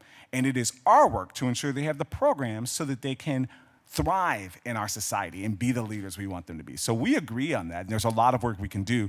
Building brighter futures is the first step. Inaction, or us keeping our buildings living on life support with not enough students in them, not enough teachers to fill the programs, buildings falling apart, that is not going to build the brighter future. So we can agree on that. Also with the ARP ESSER dollars, yeah, that was a big investment for a lot of districts, and there were restrictions in terms of how it could be spent. It had to be spent in a certain time, and then it went away. And so, you know, we've presented many times when we had to do the state deficit reduction plan of what happened with that. We don't have that. That was money that we lost right at the beginning of me coming here. And I've also talked about 1111. We are in the middle of that lease. To break the lease early, you have to pay that out a little bit more. But by doing this and by having buildings that are open, we have the potential that our offices don't always have to be there. And those are things I've always said, even when I first came here before you guys, even months coming in, that's work we could do together. So let's work together. We have work to do moving forward. And there's a lot of alignment. I know there's a lot you have seen, and I respect, you know, when we sat and met and you told me how long you've been a leader in our wonderful city, I respect the work you've done and all you've seen. I know your wisdom. And I don't even want to pretend to understand what you've seen and your passion that you've seen come and go and how this has hurt the community. So I agree with that, and I see that. But we have an opportunity now to do something and to do it together. And I look forward to working with you as well as this committee to ensure we do something for our community and our kids. Thank you, Dr. Morgan. Chair now recognizes Vice Chair, Councilwoman Stephanie House Jones. Thank you to the chair, to the CEO and team that's here today. A couple of questions that I have. First, to just talk, I know in the presentation, did you share what's the percentage of the school funding? So what percentage comes from federal, state, local, that time? Do we have kind of like a general breakdown of our overall? If we don't have that immediately, we'll get that for you. We'll get that. I'm sure we can get that for you. Yeah, that is yeah. I think that's really important for people to know what percentages of funding and what their sources are, and particularly for the state of Ohio, which for people that just do not know, the state of Ohio is just not meeting its obligation when it comes to properly funding public education, which they are supposed to be doing, which has led into a lot of some of the financial challenges that we have had, and being able to share that with people is really important. Secondarily, I will say just a question of, because we're going through this transition of repurposing schools, building enrollment up, building programs up through Building Brighter Futures. Can you share, like, in a little bit more detail of the process for the school buildings that are going to be left? You're talking about like the repurposing processes that we're doing?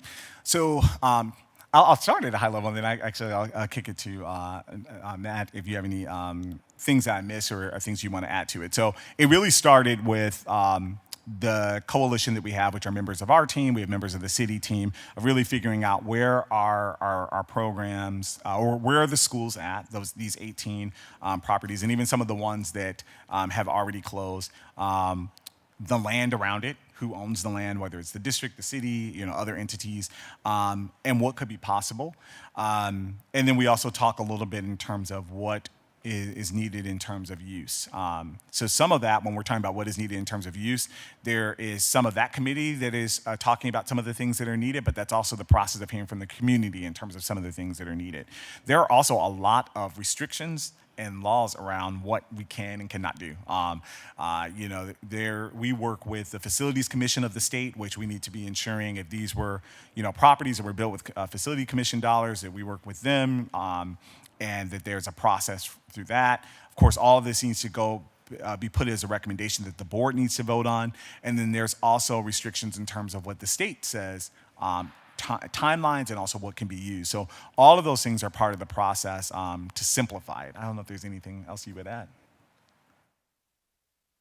Yeah, Mr. Chairman, to the Councilwoman, I'd just be happy to speak about the process we're initiating right now in terms of listening to the community. First and foremost, our goal in partnership with the school district is to go out and listen. And part of that was done through, in advance of Building Brighter Futures vote, through the town halls and other sessions, focus on the plan itself. Right now, we want to engage residents and particularly those that live around these sites. So any sort of stakeholder is welcome to come to any of the open houses or listening sessions that we're having through the month of February. But we're particularly reaching out to residents who live proximate to these schools. We're hanging door hangers with the meeting dates and locations. We have an online survey available for people to submit questions or comments or feedback. We'll be present at the meetings with comment cards. I'm happy to pass this around if you want to take a look at what this looks like. And we'll be there to listen. And we want to hear ideas and opportunities and what people feel like these sites could provide. I've already heard from some residents, for example, that they've always wanted to have like their block club meeting at their neighborhood school. And for operational reasons, that wasn't feasible or was a challenge. And so they see that as a potential opportunity in terms of reuse. And so again, our first and foremost goal is we're going out here just to listen. We haven't made any decisions in terms of what these sites could be used for. I think like Dr. Morgan mentioned, there's opportunities to look at some administrative uses through the CMSD, some public uses in terms of city services for these sites. There is a legal process that the city and the school district, mainly the school district, will be following and we will be supporting through that. But again, through the month of February and into early March, our primary goal is to listen. And so we're hosting these sessions. We're happy to work with you all to have additional listening sessions or go to additional meetings if you wish. If you all wish to host your own meeting, we're happy to show up and support that as well. And so again, our main goal is to collect feedback, to collect comments, concerns, but also hopefully positive ideas about how these could be sites for opportunity for what people might feel like they lack in their neighborhoods. So I'm gonna, through the chair to the team here, listening sessions, while they are, okay. There are plenty abandoned schools in many of our neighborhoods. And I just think we gotta be very real with people about the money that it actually takes to run these schools, even with the process that the state has laid out. Who has the money? You know, I think that's for me is we have to be very upfront with people about the dollars that it will take to even operate these buildings, and very few people, if any, have those dollars today or even in the near future. Hence why many of the abandoned buildings, if you have them in your area, why they don't come to fruition, because people just do not have literally the millions of dollars of capital investment needed to repurpose and actually operate and maintain a building. Hence, that's one of the reasons why we have to consolidate, because we don't have the dollars. So, while, like I said, the listening session, that's cool, but can we start from a real place with people? Like, be for real. You know what I'm saying? And when you do have the resources, it's going to be a level of prioritization.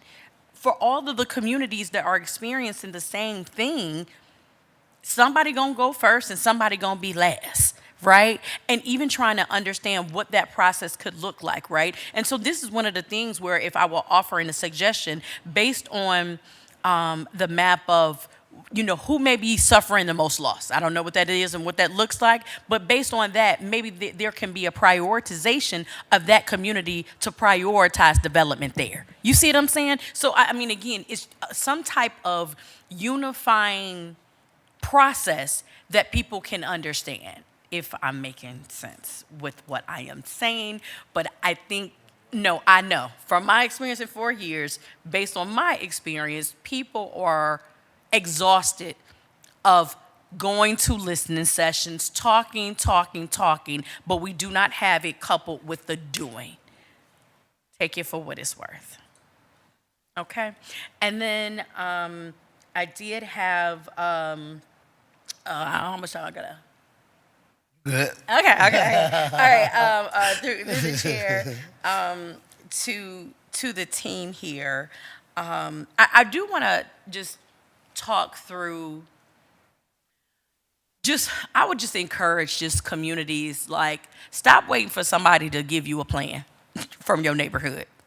It is really important. I'm encouraged. I know in my neighborhood, we have like the HEAL initiative, the Huff Expanded Access to Learning, where there's work being done by community groups to even think through where Mary B. Martin is merging into Wade Park. We know we're going to be welcoming the scholars from Mary B. Bethune into Daniel E. Morgan.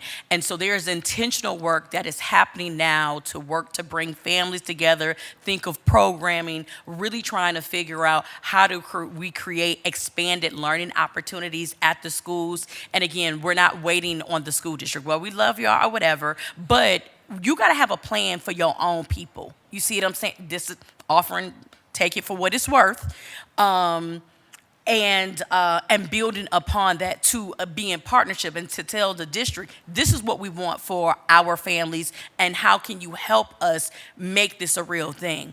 Because we understand, because people are doing the analysis. When just this morning, I heard that in our neighborhood, we have 647 scholars who have already missed 18 plus days of school.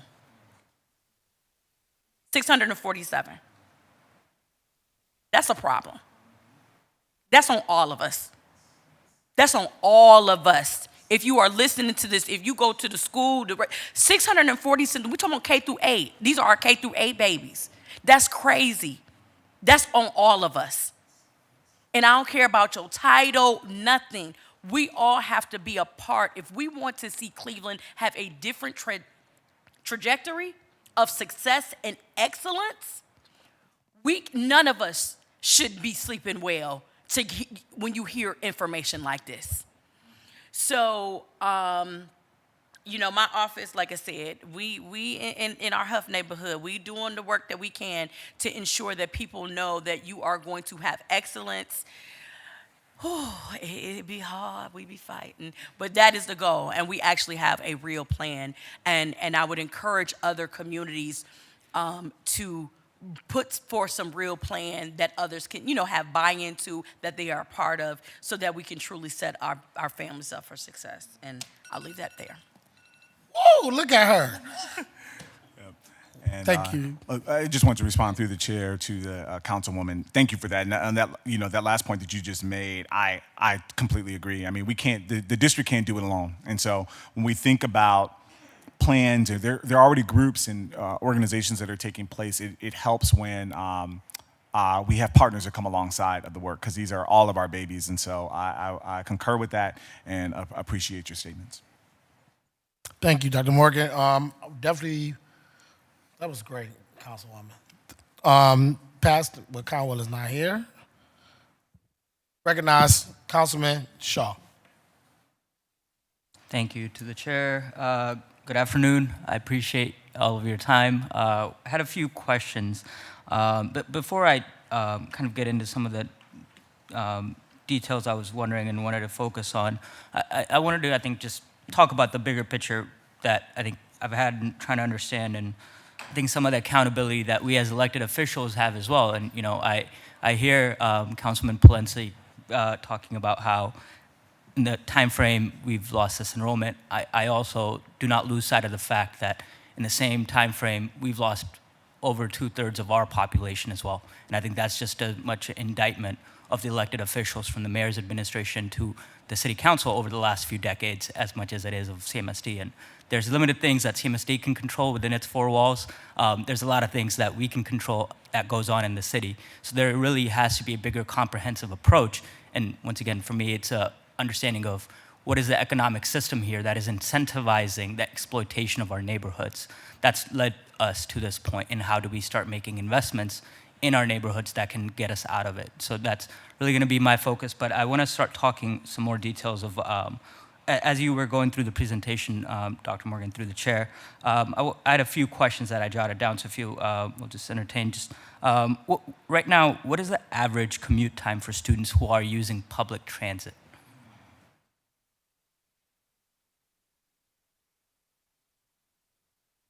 I can get that for you. I know when I first came here, we did some work on that. I actually rode public transit in my first year with some students and understanding that.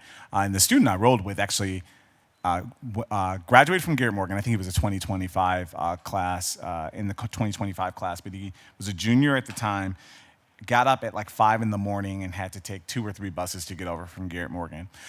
In our most recent analysis we did through Building Brighter Futures, there are most students attend schools either within their neighborhood or within the side of the city that they're on, even at the high school level. But I can get the commute times and also our most updated data. Because anecdotally, I remember having that, and we may want to say like, oh, many of our kids are taking 4 and 5 buses, but I want to give you the average or the majority. There are some that are, but I do want to give you that most recent. But I'll follow up with you on that. Yeah, thank you. And, through the chair to the CEO, that's helpful. Once again, my perspective and my desire is to start understanding, okay, what are the other investments we should also be looking at as a city into public transit for our students? Because once again, this is a cost of poverty that we're asking children to face. And as elected officials, that's not lost on me. I was also wondering, how many students are you expecting to opt out of CMSD in this process? Do you have any projections of kind of what to expect? We don't have a projection. I will say in any given year, we roughly retain about 70-75% of our students in any given year. And that's just, on average what we do. What we are looking at now, we are tracking retention. One of the reasons why we have these enrollment targets is you can see our choice enrollment is up when we're looking at how many students are choosing. 8th grade applicants are up. New to CMSD are up. We are closely monitoring those students in Building Brighter Future schools, because there could be that students are saying, we just want to go to our welcoming school, we're going to do that, or they may not be. They could be saying, I want another school. They could be saying, I'm going out of the system. And so during this time in February 27th, it's really important for us to know, because that's going to be the best option at this point that we will know. In any given year, we don't even typically have a process like this. We just wait until the fall when they show up, or we don't even formally do a registration process for current students. They just roll over. And so there are some benefits to this, because it allows us to plan and understand, and also allow for that staffing pieces. But I'm going to take that question more specifically, because I think that that's an interesting question in terms of what we're projecting out, but our best estimate will be based on what we're getting in the choice enrollment window. That makes sense. Thank you. Then I understand, the desire to have more students in each class, especially because we've seen these declining enrollment numbers, to have, resources for the teachers as well and the staff to work with each other. With the new numbers going forward, what is the expected student-teacher ratio? So through Building Brighter, our plan was built around our contractual class size. And so I don't have that exact number in terms of where it goes up. I think contractually it can go up to 29, maybe 30. And so within this, that's the contractual class size. Now, most classes now are either overcrowded because there's only one teacher per grade level. So you have some classes that are way overcrowded because there's no place to put the kids in that class level, or they're so under-enrolled. Like I was just looking, this is a celebration, but 100% of Alfred A. Benish 8th graders have made a choice. So I'm proud of that, and that's in Central. 100% of them have made a choice for high school. They got my emails. They got my emails. Yeah, and so I'm excited about that and knowing that for Benish, and that's a school that's closing, but they're only 13. There are 13 8th graders at Benish right now. 13. So I'll say that. Again, 13. 100% of them have, but 13. So 13 to 1, that's an awesome class size ratio. That's right. private education class ratio, we're not tracking 13 to 1. We're tracking those contractual limits. And so I just want to be realistic about some of those things we see. We also have class sizes where that teacher that came to the board meeting earlier this year, our art teacher, John Adams, who says she has 44 students in one of her sections. And it's because there are not enough electives currently at John Adams, and kids just take art, and not just, but it's one of the few electives that they have an option, so that, the class size is really large. And so those are the drawbacks. When we say it hurts the teacher experience, it happens with Building Brighter. But we're tracking for the contractual limit. I can give you the exact numbers for those contractual limits, but that's what Building Brighter Futures is planned on. That helps. Thank you. Wanted to also, one of the last questions I had to Dr. Morgan through the chair was talking about the teacher experience. And, I know we have teachers union that's has just gone through the contract negotiations. As it stands now, what is the average teacher pay, and how does it compare to the surrounding public schools? Are we retaining our teachers? What's that look like? Yeah, I'll get you the average. I will say, so we just did, part of one of the things we wanted to look at was a state audit, and when we looked at it, our pay, we pay higher in terms of our teachers comparatively to other systems, not only just locally within the state. So we're on par with that. And our negotiations each year have helped, well, not each year, every time we come up from it has helped maintain and be pretty competitive for that. So, but I can get you the specifics of that in terms of what the pay is, but it is above. That was one of the areas that they looked at and said it's above, as in other areas where they said it's above. But I'll get you exactly what that average is. No, thank you. And I hope that continues to stay true. We want to make the investments not only in our students, but also our teachers, because we know they're the first line of defense and that care for the students. So that's much appreciated.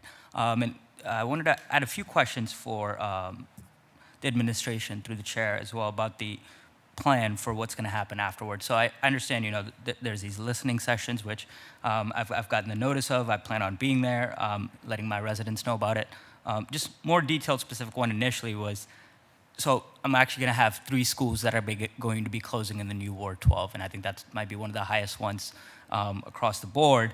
We're going to have Louisa May Alcott, Mary Church Terrell, and New Tech West that are going to be closing. So there's a lot of concern and interest in making sure that these public assets have input, and residents around that feel like they're empowered to understand what's going on in their communities. But I saw on that pamphlet that went out, we were referring to New Tech West as Brooklawn. What was the reason for that? I haven't heard that yet, and there was a lot of confusion. If you could just speak to that through the chair. Yeah, I think that was the name of the school at one point. Like that building was the Brooklawn building, and I'm looking at some of my I was gonna say OG staff, but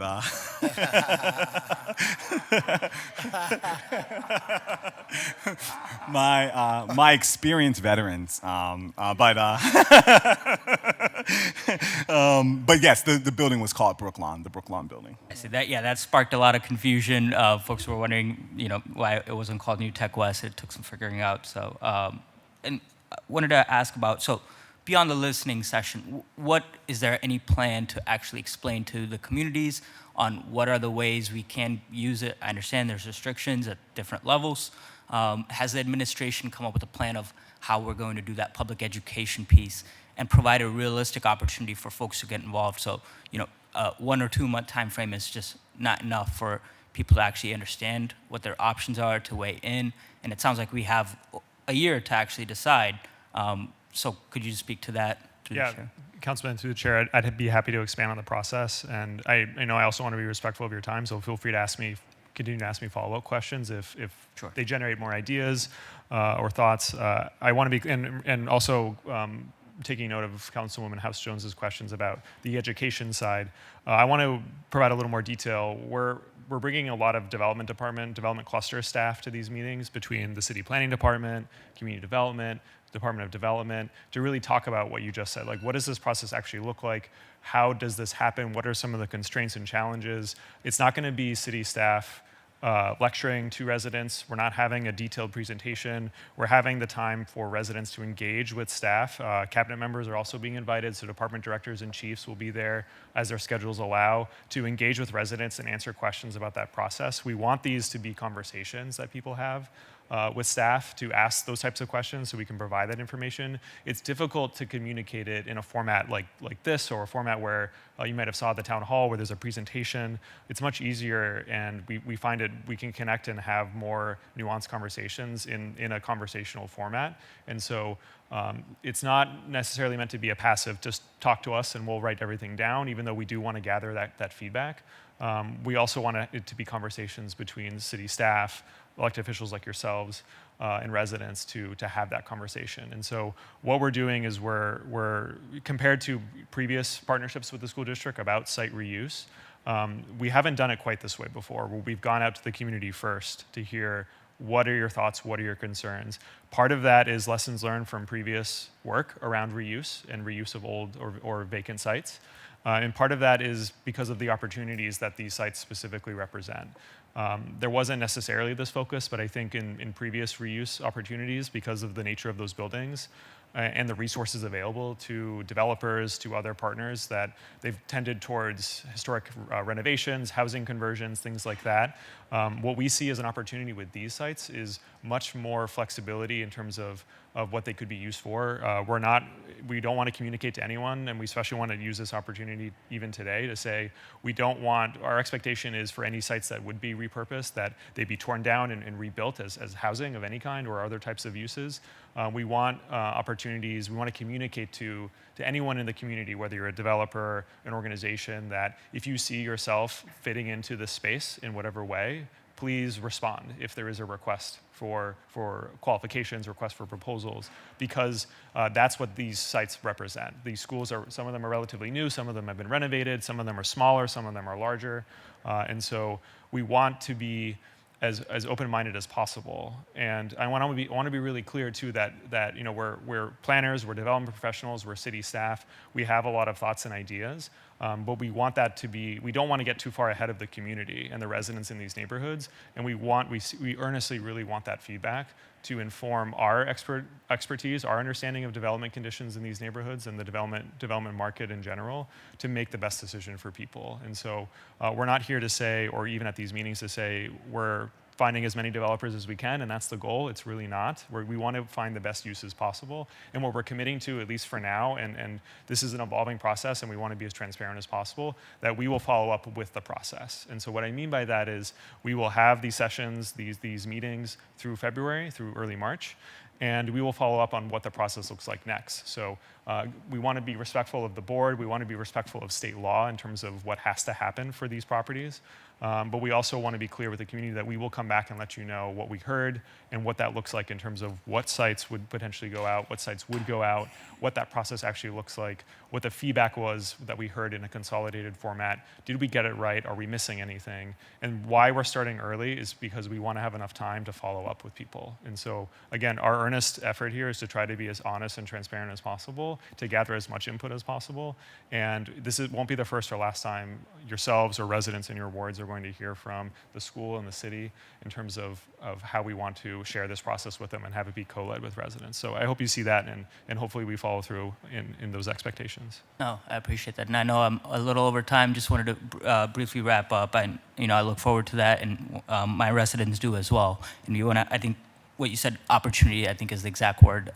This is, I think, a generational opportunity for us to invest in our neighborhoods and to make sure that we get public control over these public assets. And we've seen historically how when we've rushed these things to the market, how we can turn these quickly into more exploitative things, but Right. how can we actually make the long-term investment? So we're not just looking at the short-term profit gain, but saying, look, what can actually center these communities and provide these as anchor institutions? And that's how we should be looking at. So I really appreciate that. And final request would be that the data that you guys are collecting through this process, I think me and I'm sure my council members would appreciate that being shared with us as well, so that we Absolutely. can also understand what is it that the residents are asking for. Absolutely, we'd be happy to do that. Thank you, Councilman. And the chair recognizes next Councilwoman Gray, Hudson, Councilman Harsh, and Conwell. Thank you, Chair, and thank you for and thank you for coming to the table to to be open and receptive so we could understand the brighter future process, which I had several meetings with you already, so we knew the process was happening. So to say the least, times are changing. Times are changing. So I know this process has to be difficult for you and your team to get this far.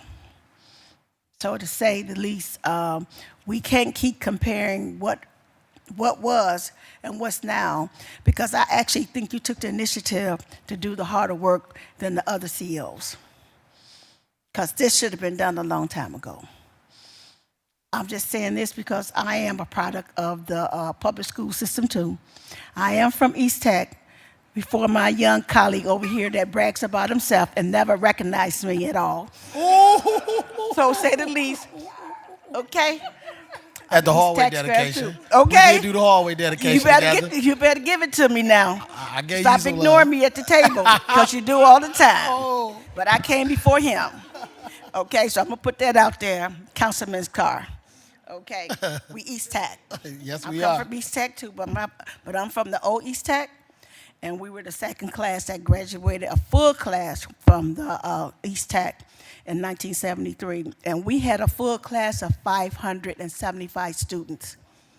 Now, to say that, I noticed in your in your presentation that you started with 1976. So that's when the problems start occurring. Under that, all the classes preceded that, we had over 500 students graduating every year. And East Tech, I have to agree with Councilman Starr, East Tech was a tactical school, because a lot of my peers who have recently started retiring from their 40, 50, 60-year-old jobs, they left East Tech with a labor skill, went right into the workforce, was trained, and living a great, better future lifestyle from going to East Tech. So during that time in the urban community, we had that support. Whether we were aware of it and we lived in an urban community that we did not recognize that we were poor, a lot of the urban schools and the students graduated with honors, went to college, didn't go to college, attained labor jobs, and been successful from a public school system. So yes, over time, that system started, decreasing. And I see that in your presentation started in 1996. But I can say this, I don't have any more children in the school system. My two sons are CMSD students. My two grandkids are CMSD students, and they are successful. So I know what the public school system has done for them, and they have been successful. Their kids been successful, and they still are successful. So the public school system can and has assisted a lot of successful kids who are having that still today. What I'm gonna say is, I know this has been difficult for you to do this master plan to downsize the schools, because our city has been decreased by population. You know, just what it is, because at one point we had over 1 million people. Now we're down to 373,000. So of course, a lot of decreasing is going to be happening with us, with us not liking it. But it's also hard for councils. We had to, the state had to come in and redistrict us too. So that's difficult. So I can imagine how difficult this decision that you become the CEO had to do it. And it should have been considered from other CEOs along the process. Okay, so, and the kids are in the system. I support them. The school that I had was Charles Dickens when it was Ward 4, and I visit Charles Dickens up Chair 2, the CEO. I visit Charles Dickens quite a bit. I enjoyed the principal that was there before, Miss Gray Phillips, who's there now. I had a great relationship with her, and I visit the schools. I love the kids. I embraced them and learned about what was going on in that particular, the only public school system in Ward 4. And I embraced that once I realized that. And then I also embraced Leo, or was my community engagement person, Miss Director, I don't want to pronounce your name incorrectly. Pomeranz, she embraced me too. We had a lot of meetings together, emails constantly, where they assist me to understand the agenda of Charles Dickens and how we embrace. And I'm just going to put this out here for all of us. We also embrace and work with Home Depot, and Home Depot, donated a washer and dryer for the kids to have only when they came to school untidy. Because the washer and dryer that was there at the school was for the school, linen, those type of things. But I came into the school with Miss Gray Phillips, and we were just having a conversation, and to see some of the kids come to school untidy, that was concerning to us. And it was just a conversation about how we can take care of the kids, keep them clean, mindful, because that's to make a difference when the kid come to school, clean, fed. They can think better, be better, and be relatable, and not be in the sense of being bullied. So that conversation came up. How can we take care of that? And we were just talking, and I went to Home Depot. I know that either Home Depot or Leo's give donation to schools. I just went to Home Depot down in the Steel Yard, had a communication with Nicole, the community engagement person, and I just had an open conversation with her. She said, yes, we can do that. So she said, let me investigate. I went back to Leo, gave Leo her card. I stepped back, and the process happened, and it happened within under 6 months. Nicole called Leo and Pomegranate. They were all on the emails. I'm sorry, but they took care of that. And sure enough, Home Depot donated a second washer and dryer to Charles Dickens. So doing that, we have to step up to what we can do to assist.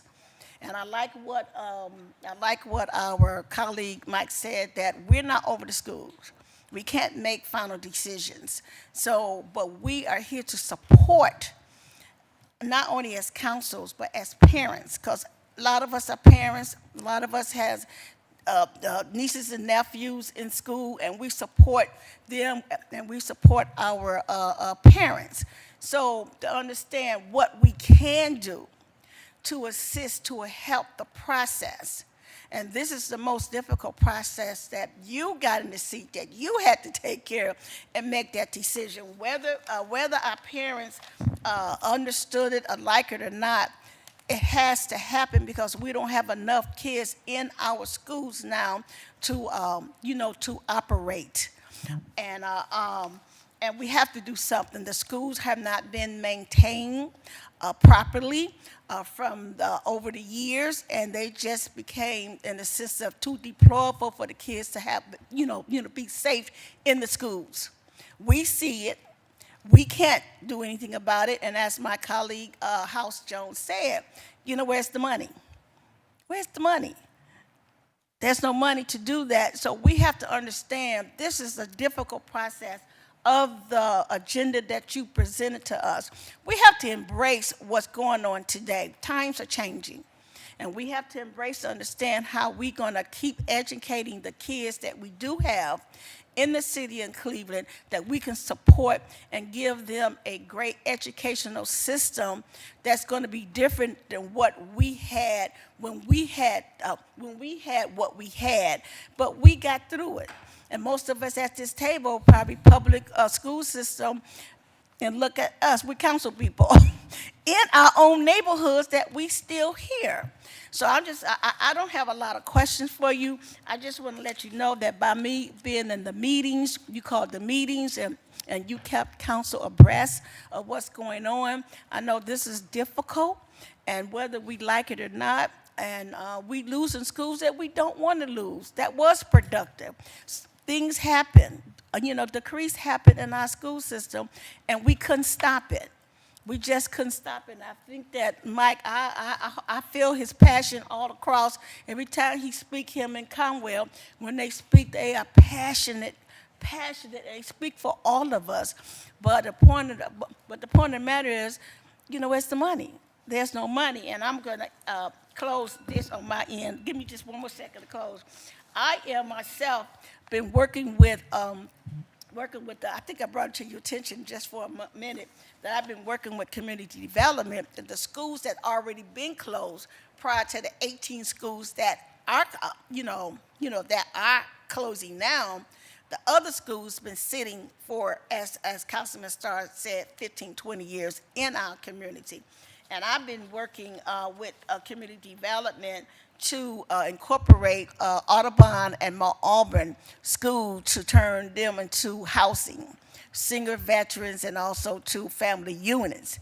And unfortunately, we have 4 or 5 different developers that I've been working with over a year and a half, ready to do their proposal and send it through. But unfortunately, what I found out today, that I don't know which House bill that passed in the State House, whereas they eliminated the tax credits and the historical tax credits for these developers to help get these schools, for the state to put out the RFP. And that has been the hell up since last year. And I think a couple of developers was able to get that on the last tail of it. But now, since that House bill passed that against developers to get the tax credit and the historic tax credit, it's going to be difficult for us to invest in those schools that can be turned into something economical, housing for seniors, veterans, and family to move into them.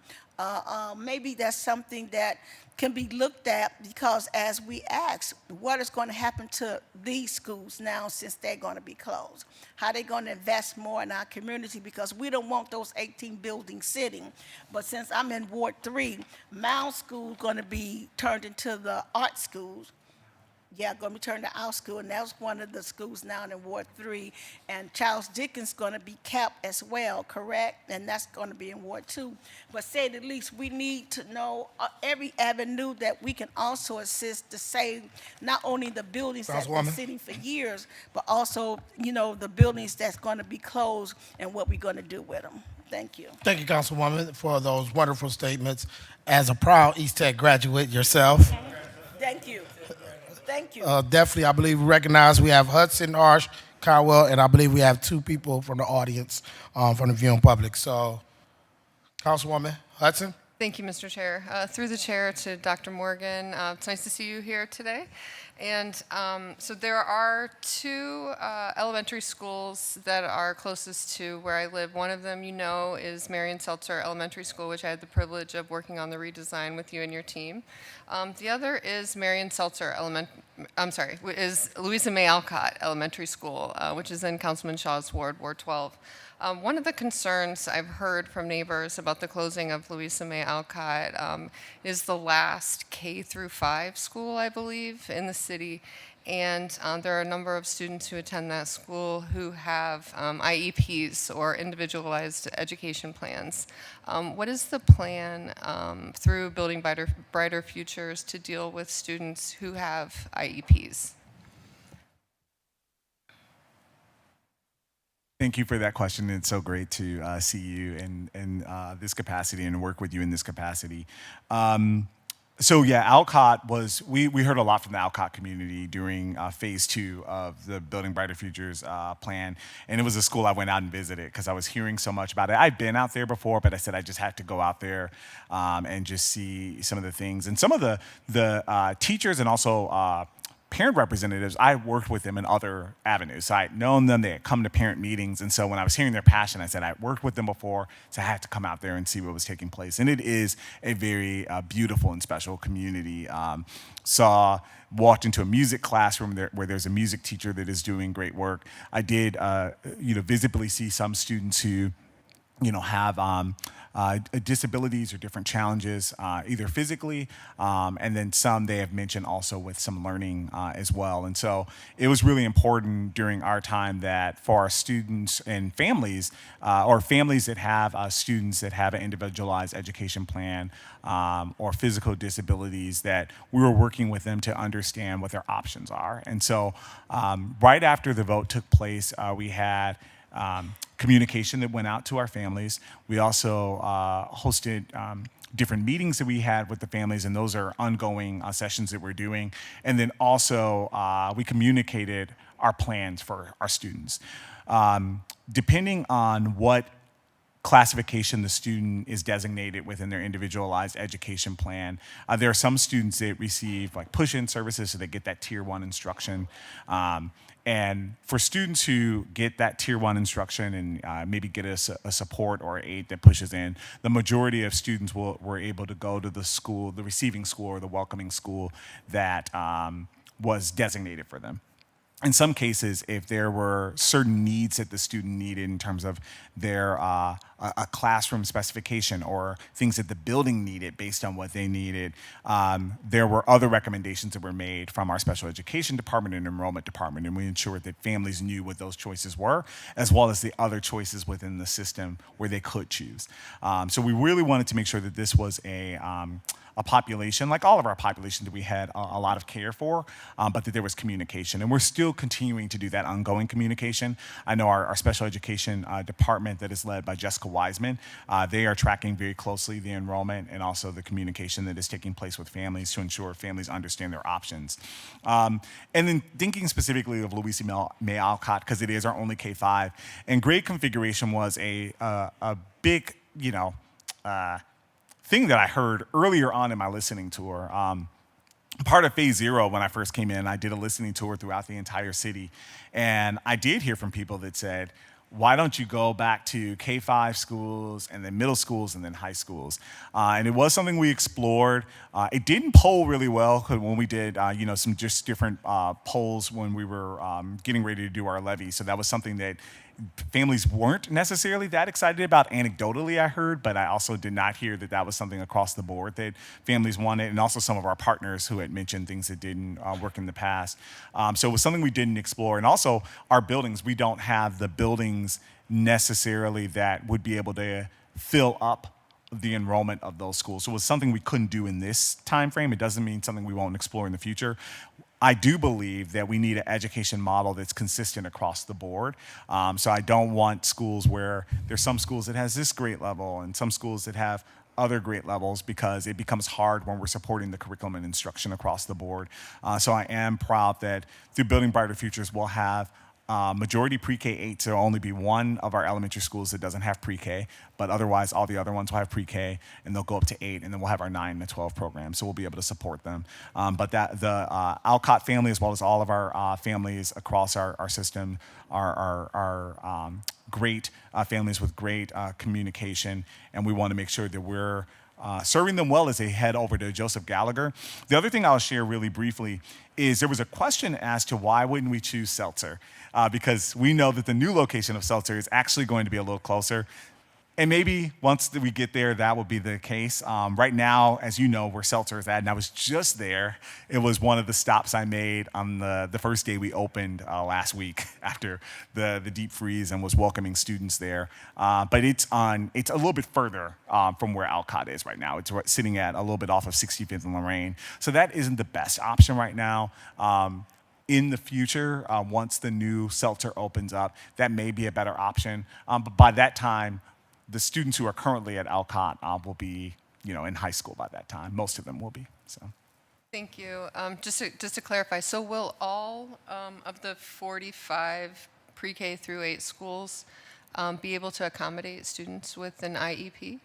Oh yeah, all students every single, by law, if a student has an IEP, we have to provide those accommodations, and every school has to. Now, it depends on the specification and the needs and the accommodations that are in there and what is in there. Not every school can accommodate every accommodation that is within there, but all of our schools must accommodate students with who learn differently. Thank you. I have one more question. Ward 11 is one of the most diverse wards in the city. We have students who speak many languages. So in a similar vein, I'm wondering about the ESL program and the effect that Building Brighter Futures has on your ESL programs. Yeah, very similar to our students with IEPs. We have students who receive English language support, and we have a multilingual department that supports them. And there are certain schools where there are higher populations of support, where we have, FTEs or teachers specifically designated for them, or sometimes we have push-in services to support them. So it's in a very similar vein. Our special education department and our multilingual department sits under the student supports department in our academics team. So both of them are supported by the same leader, Jose Gonzalez. And in the same way we had those services for our families who have students with IEPs, we also had meetings for students who are either English language learners or need multilingual supports. Thank you. And one other thing, Chair, that I wanted to answer was a question that Councilwoman House Jones asked about just the distribution of funds. I do have those percentages. Of our entire budget, about 11% is federal funding, 31% is state funding, I'll say it a little bit slower.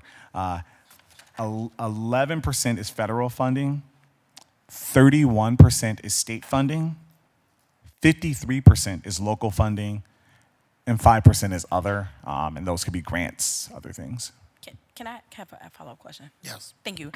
Through the chair to the CEO, can you talk about, can you give the historical context? I know that is what it is today.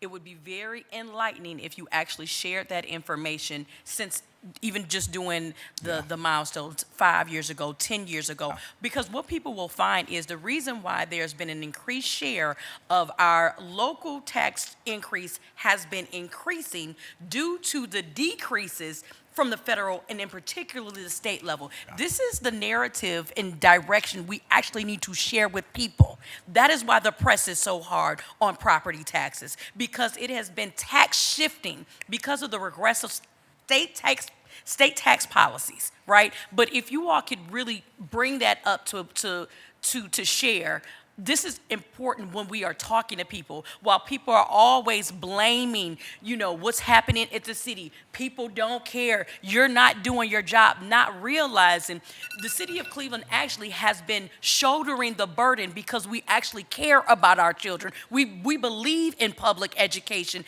at the same time where we have a federal and a state government that do not care about public education. Please share that information so that people can actually know what is happening, so that then they might happen to join us in partnership, register to vote, exercise their right to vote, as right now we actually will be voting for a new leader of the state of Ohio. And for people that care about the city of Cleveland and schools, by jolly, it would be wonderful if we had somebody in the governor's mansion who actually cared and will invest in public education. But if people don't know this information, it is easy when you are dealing with the hardships to blame the people right in your face, not understanding the full context of who has led to this time.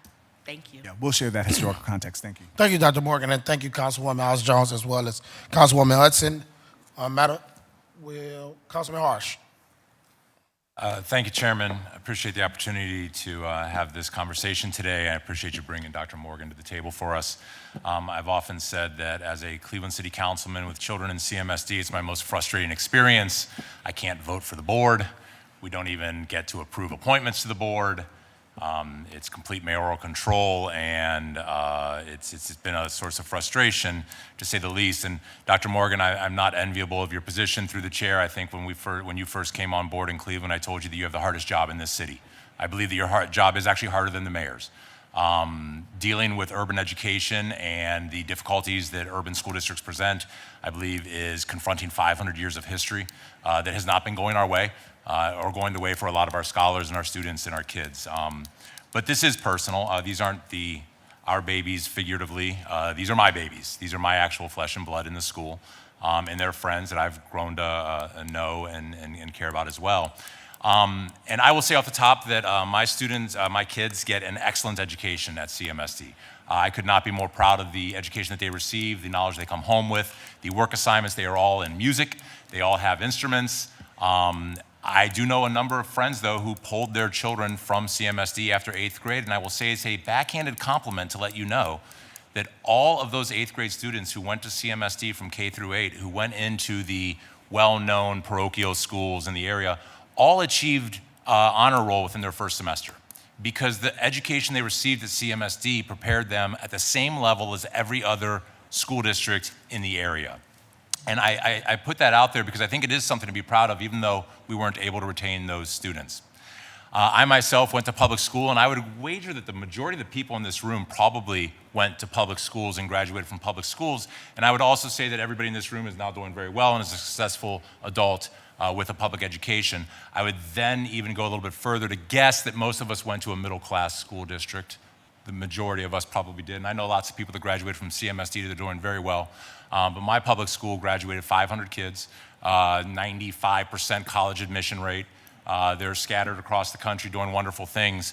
A couple of us didn't go to college and still managed to get out there into the world. And I bring this up because the success of public schools is unparalleled in the history of America everywhere except where you have dense poverty. Public schools in the suburbs are fantastic. Public schools all over this country, 90% of public school students are doing wonderful throughout America. It's only where we have dense pockets of poverty where we really, really struggle. And that can be urban poverty in Cleveland, it can be rural poverty. Poverty, and I would say high minority population. High what? High minority population. High minority population, which also tend to be overlapping in America. And I know that in my school district, we were mostly a middle-class school district, and we had a population of lower-income kids who we were able to absorb and rise them up. And I can tell from experience and from a lot of people that I've talked to that a big concern amongst middle-class parents is that if the school district is overwhelmingly low income, that their kids are going to be lost in that shuffle and be dragged down instead of dragging up a few kids. And that's why a lot of parents choose to send their kids to parochial schools and other schools, and we all know people that do that. And understand it. It's really, really hard. Also, for the benefit of anybody, before this job, I worked for the Teachers Union. I'll put my cards on the table. I was an organizer for the American Federation of Teachers. I organized charter school teachers. Spent a year getting to know the charter school teachers and their experiences, and it's one of the reasons why I'm not a fan of charter schools. But also, my wife is a school teacher at CMSD, as is my mother-in-law and sister-in-law, and I think they have a combined experience of over 50 years of classroom experience, most of it this century. So it's not from a place of ignorance that I speak on public schools, and it's not from a lack of personal experience. I do wonder, through the chair, to Dr. Morgan, how many students last year were held back in CMSD and asked to repeat their grade? I can get that for you, yeah. Okay, while I go on, if somebody from your team could look that up, I'm sure it's a number that sits on a computer in a spreadsheet that's readily available, the number of students asked to repeat their grade last year. That's something we regularly track, but we'll get to, and we don't have someone from academics here, but we'll get that. Okay, well, somebody that I hope watching, because I don't want the people that are watching this to have to dig this up later, because I think I know what the answer is. There is something about the third grade reading guarantee, the promise, the expectation that students have to learn to read until third grade, and then after third grade, they have to read to learn. Through the chair to Dr. Morgan, what percentage of third grade students achieved proficiency in their third grade reading exam last year? Yeah, I think we were roughly around on that proficiency. I think it was like 33%, around there. That's my expectation. And I would argue that, and suspect that we did not hold back 2/3 of the school district. And this, I think, is really what I want to talk about. There is something that we've heard called the bigotry of low expectations.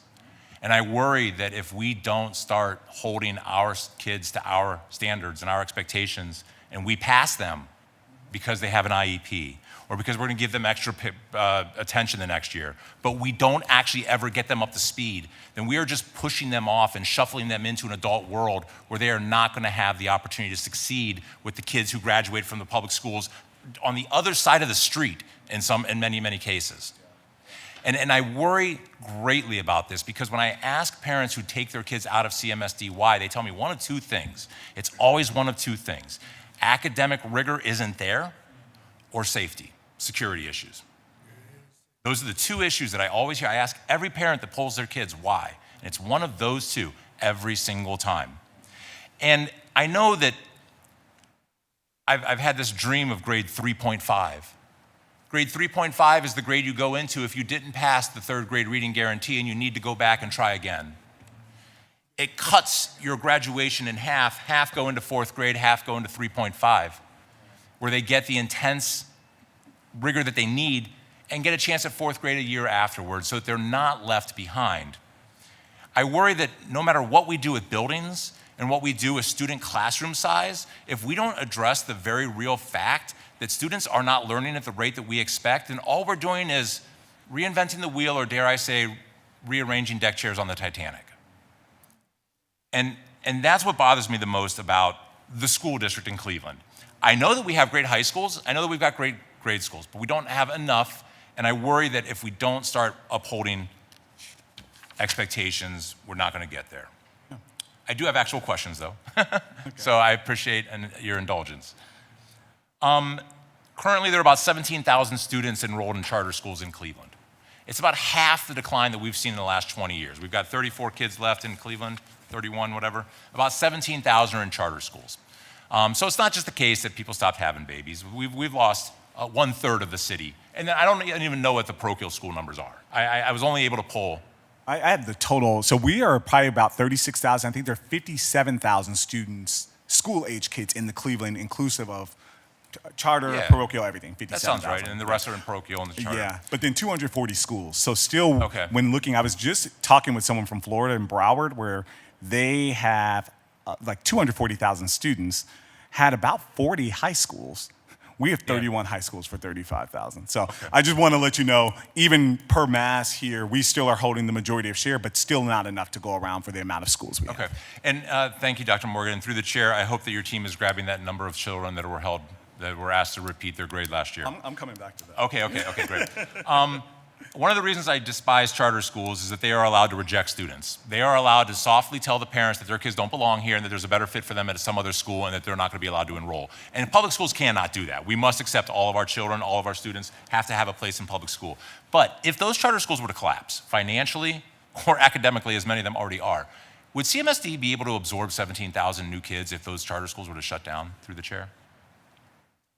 Currently, right now? Yeah, the 17,000 kids, the 15,000 kids that are currently enrolled in charter schools in the city of Cleveland, if those charter schools shut down because they have no legal requirement to actually offer education, and those kids were to bounce back into CMSD, would we be able to absorb them? You know, in terms of the buildings that we have now, you know, potentially, but not with the plan that we're going to do, but we still have buildings that are still around, so yeah. I mean, we've always, in terms of what we've always had to do, we have to educate the kids that walk across. So whether that is staff up, you always have to figure it out. Okay. Through the chair, one point of information that I'd like Dr. Morgan to get, I know it's not going to be on hand.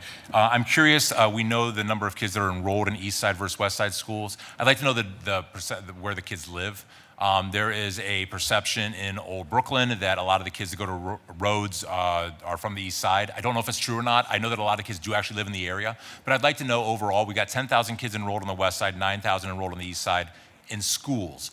The population itself, where do they break down in terms of where they live? Or is it? Both of them live in the area. So we have that. So Yeah, I'd like to get that number because it leads me into, another question through the chair. I know we got into this a little bit, but I didn't quite hear the number. How many principals, administrative folks were dismissed as a result of the closing of schools?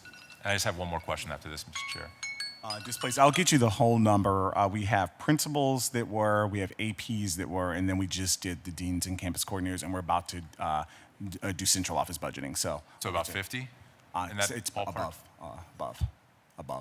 Above? Okay. Last question then. In terms of reutilizing new schools, which is why Mr. Moss, I believe, here is sitting here. Mr. Moss said that you didn't have any plans already set up, but Dr. Morgan said that the committee's been working on this for months.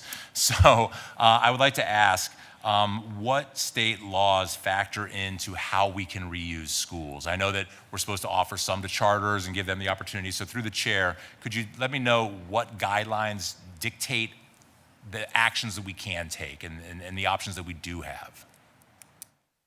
I mean, yeah, I'll start. I mean, state law, one, is really important in terms of looking at the state law, and then also our board policy and governance. I would say that those are two major factors. And then, But what are the state laws? I mean, what, like, more specifically? So I think more so for clarify, the question is, what is in place that requires to have to offer the buildings to charter schools first, as opposed to getting rid of them? Or are there things we s- can or and other can't do? things. Are there just like blanket laws, like we can't just bulldoze tomorrow? Or is there a law that says we there's- can't yeah, bulldoze? there are lots of restrictions on that, and those are state law. You know, you have. And what are those restrictions through the chair is what I'm asking.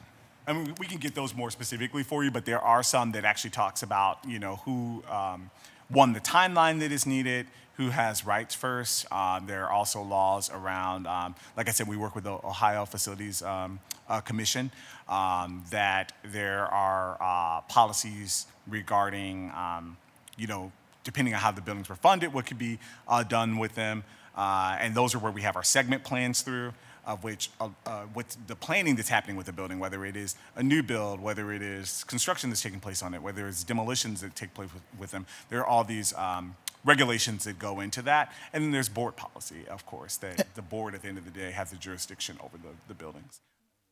Yeah, all I would add to that, and with the extreme clarity that not only am I not a lawyer, I'm not the school district's attorney. I am not an attorney for state law regarding school districts, but what we are aware of that we are looking at, both the school district and the city, in terms of that state law allows, is the school district's administrative uses and city public uses. So public services like safety, fire, things like that. And so it's not appropriate. We'd be happy to have a conversation in terms of with Chief Tuin and operations in terms of where we see the city's needs for those types of public services for our neighborhoods and our communities. But I'm, again, want to reiterate that while we might have thoughts or ideas of what our needs are, from whether it's the school district side or the city side for public uses, we're really going through this process in terms of gathering feedback from residents. We want that information in order to make the best decision. Even if we have a notion or a sense of what our needs are, in terms of what that means for the sites themselves, we're going through that process. And you all are very much a part of that, and we want to hear from you too. Yes, and Dr. Morgan, if your staff can send some information over to our staff, and I think Eva has got most of those questions you asked, so she can be able to reach out so we can get that information.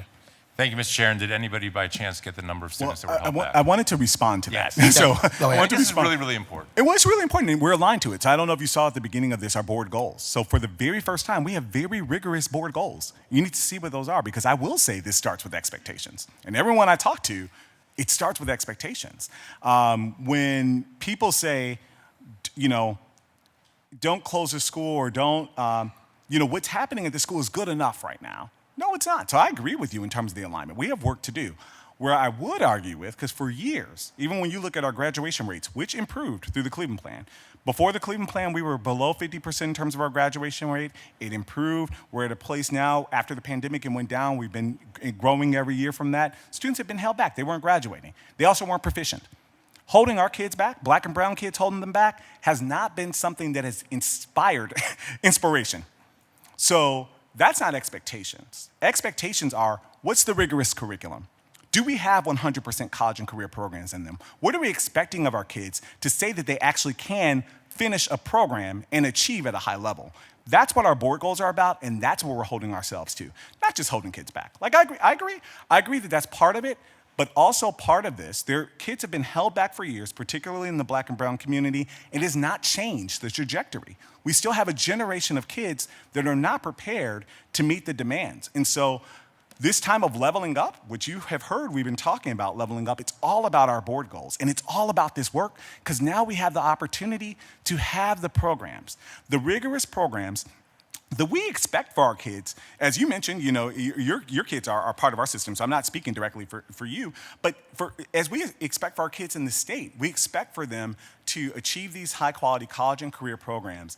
And that's what Building Brighter Futures is about. And I'll get you that number in terms of what we're doing for holding back, but I'm more concerned about the proficiency rates, which you are too, and how we can actually increase that proficiency rate and actually do the work to move students toward proficiency, get them into school. If we have 600 something kids, and Councilwoman House Jones work that are chronically absent, and we're not even halfway through the year. That's the work we need to do to level up our expectations. And Dr. Morgan, Chair, through the everything. chair, I understand, but I feel like we're putting the cart in front of the horse. I'm not talking about high school curriculum. I'm talking about getting kids at the 3rd grade. Yeah, I'm talking about I'm talking about the K, high 1, 2, quality. 3. Yeah. Like that's the point where like if Yeah. we don't have them up to High speed quality. by 4th grade, Yeah. it won't matter what high school they High get quality to. Excuse they're me, not gonna be one ready. second. So, just for key context, one of the things the councilman has talked about when he opened his statement was the 3rd grade reading score. Yep.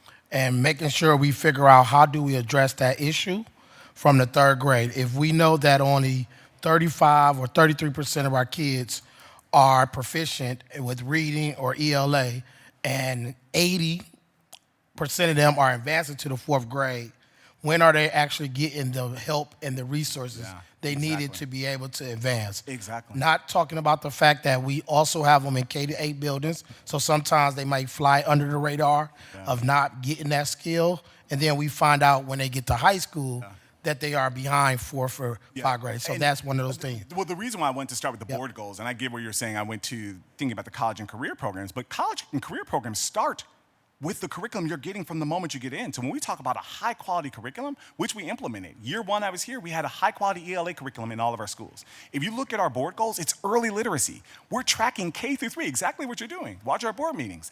And you know what, where we are? We're not where we need to be, but we're tracking what's actually happening in the classroom. Our team, we went to Harvard this summer to look at that specific problem of practice. How can we move students with the high quality curriculum we have? We know the majority of our teachers, 80% of our teachers were actually implementing the curriculum. What was happening though was with this high quality curriculum now that we have in all of our schools, we're not doing all the elements. We're not asking the rigorous questions. One of the things we're finding out, we're skipping parts of the lesson that actually gets them to that part of the curriculum. Now the problem I tasked our team with when we went to Harvard was, what are we doing to actually instill those supports to ensure that's taking place?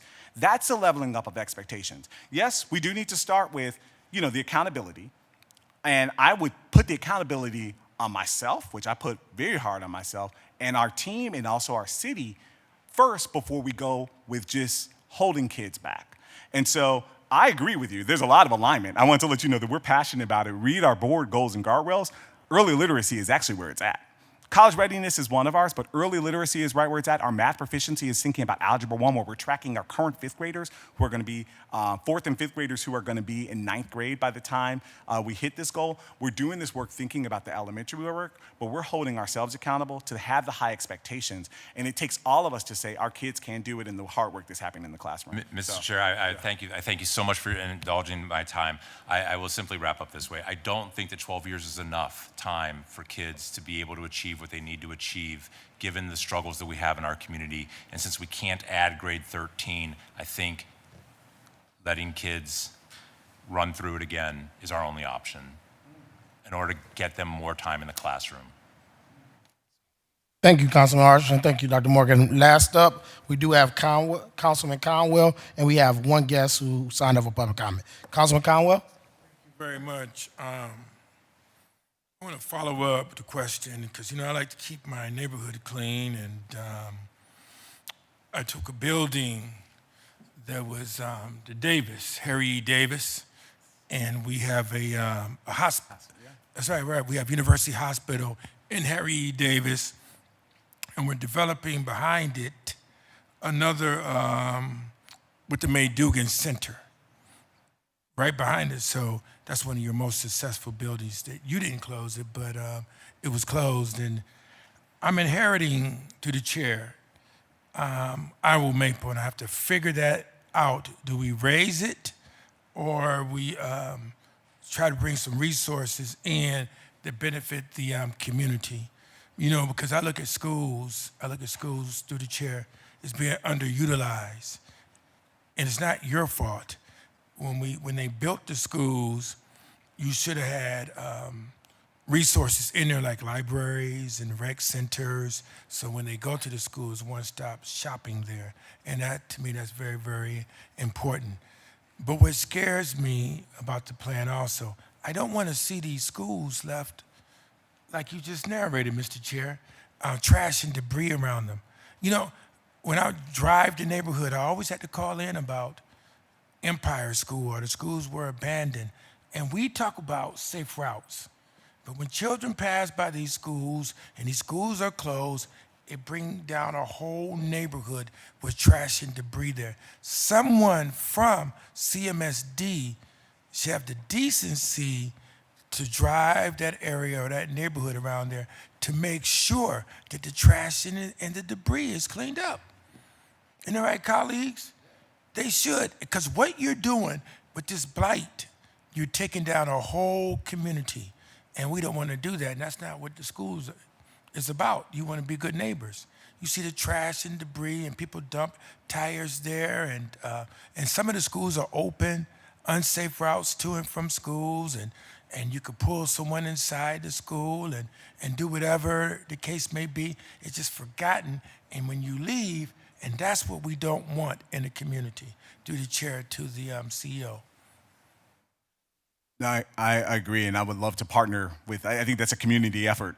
We can be doing that. I want to ensure that we're doing that, and we're doing that note, and we would love to partner with you guys because I'm sure that's also work that you guys do to ensure your wards are kept up. I know many of you reach out to us, reach out to Leo when there are questions that take place or things you see. So those are things we'll do, but it's an effort, because these are it's all of our community efforts, and so we'll love to figure out what we can continue to do to partner to work on those. But I hear the larger sentiment of what you're talking about, and have seen the location. I talked to you about the times I was driving around a lot of the Harry E. Davis neighborhood, and that community fell really heavily on my heart at the start of this year, just hearing some of the history that is taking place in that neighborhood and meeting legends in your ward like Dr. Pointer, and but just seeing now what the community has done with that, I think that's a great asset, and also it shows the potential of what's possible. And we have lots of things across the city that we see what is possible, whether it is the old West Tech, which I'm not sure, is that in yours, Hudson? It is, yeah, exactly, yeah. Right, so there are many different things that show promise of what could happen as we do this together. I would say few and far between, given how many are still vacant. But I am looking forward to see what we can do to work together and see what's possible for the assets that we have. When we push a levy, because I opened up a campaign office to push the levy. You remember that. And so the residents, when they see that, they think that you don't care. They get us to clean it up. So we do work in partnership through the chair with the school, CMSD, but you're taking down a whole neighborhood. You hear gunshots around Empire, all of that. And when the residents see this blight, they think you guys don't care and the community don't care, and you hear all of that, and you have unsafe routes. Yeah. I mean, it's a effort that we have to do to work together, and you and I work together long enough that I hope that if a resident would say, that I personally don't care, that you will be sharing the work that we've done together, because that's far from the truth in terms of my personal belief. So I think it's work we have to do together, and that's one of the reasons why we're here. We have a long way to go. There are challenges in our community. Our job here is to ensure we have the best schools and we're educating the future workforce. Mm-hmm. And then we work together as a city to ensure our communities are safe, that they're beautiful spaces, and we work together on that. And I feel like that is work we do collaboratively together. And the important reason why we have meetings like this today in terms of messaging, because messaging matters. And it is you guys are the most close to your residents. I know you get the calls. I know you call me a lot. Yesterday, I was in Stonebrook as well as the mighty Top Blooders. I was in Glenville. Yeah, you get those questions, and so people will ask that. And I realize you guys are the messengers for your community, as you should be. Right. And the only way we'll achieve this is through continued work and partnership together. And I look forward to that. Well, the partnership that we could do through the chair is that when your people say yes or whatever, drive around. You talk about safe routes. Then you look at what houses need to be boarded up. And when you look at the high grass, high weeds that surround your schools, you should also, because we do it, the council members drive in the neighborhood, but you put down a checklist and say, you know what? We can't have the high grass, high weeds around whatever school, Rose, High School, or Glenville, or whatever the case may be, or illegal dumping. Because here's the thing. children, some of them go to school, and they go to school just to get a meal, or they go to school to take a shower. But when they see unsafe routes, and then you ask about the test scores, and you try to compare and contrast the test scores with Beechwood, you can't do it. Because they see that, and it's already at their house, already at their homes. Yeah, Councilman, yeah, let's figure out where we can work together. You know, with all due respect, one of the things you share is you guys aren't in control of the schools. I'm not in control of the streets. And one of the things what it does do is partnership. Right. You know, where we think about partnership and how we can figure out, because our kids live in our community, and they're our babies, they're your babies. And so I would love to see what we can do in partnership. We don't, you know, that is not in the job description of anyone who is an educator in terms of the work we're doing, but through partnership, we can see what we can do to ensure not only just the safe passages, but also ensure we have beautiful communities. When your safety forces, they don't just stay in the schools. They do drive-arounds the community. And what is unsafe is an open, vacant, and vandalized house. So if they had a checklist and you meet with the mayor, how often? We meet at least monthly. All right, so council gives the mayor money to hire people like Sally O'Toole and the rest of them to do quality of life issues. Isn't that right to my colleagues? And you meet with him, you can have the safety forces when they drive around, because that's part of safety, looking at the exteriors. How do we do prevention for our children and safe routes to schools? And you can let the mayor know. And then he is the boss, not Councilman Conwell, not Councilmember Mike Polensek. What Councilmember Mike Polensek always said, we don't hire, fire, train the workers in the city of Cleveland, but the mayor, once he give us a transmittal, he does. And you could give it to him, and he'll give it to his people. He'll be glad to do that, because we have to do prevention. Now, here's another thing, because we got to keep those buildings clean. Here's another thing that I wish we would do. I used to be a PTA president in all my children's schools. I met you in the schools just by visiting them. The only way you're going to succeed with anything, even when you were pushing the levy, is having engaged parents. Engaged parents. You hear all the grades. When kids go to school, the school teachers have to manage their classroom. But if the parent do not know the way, and if that parent, their father, the mother, if they're not engaged in their children's education, the teacher will spend forever trying to manage his or her classroom. We gotta bring back PTAs, Parent Teachers Association. We're working together for the good of the whole. And then when you talk about battling this down state, about them cutting property taxes, then they know the way. A lot of them don't know the way. Through the chair, and I'm sorry, Chairman, but a lot of them don't know the way. But when you have the parents engaged and parent-child bonding, now that's cool beans, man. You gotta have that. And they don't mind walking the exterior so they can see what's going on. Or if you have fathers engaged, fathers and families together and those things, but you gotta have us all working together for the good of the whole. Thank you, and I'll listen. Thank you, Councilman Conwell, for that. We did have a couple guests signed up, but one is still here. Timothy Roberts, I'll allow you to come to the table. You guys require a couple questions. I'll give you 3 minutes to discuss some different things. No, you got to come to the table for the viewing public and get into the mic. You want to make sure the mic's on. We'll get the camera on. Oh, man. Press the button until it turns. Just press it. Yep, you take your turn. Press it again. All right, and 1 second. Just talking to the mic. Great. First of all, thank you for giving me this opportunity, Chair. I've been in this game for quite some time, and I've had conversations and seen our council people at the meetings when we were looking for a CEO. And so I was at all of those meetings to make sure that we chose and made sure that we tried to find the right one. The work that you're doing is to be commended. My question, a couple of questions that I have is, are we competing? I always bring this up. Are we competing? Are we competing for the right educators?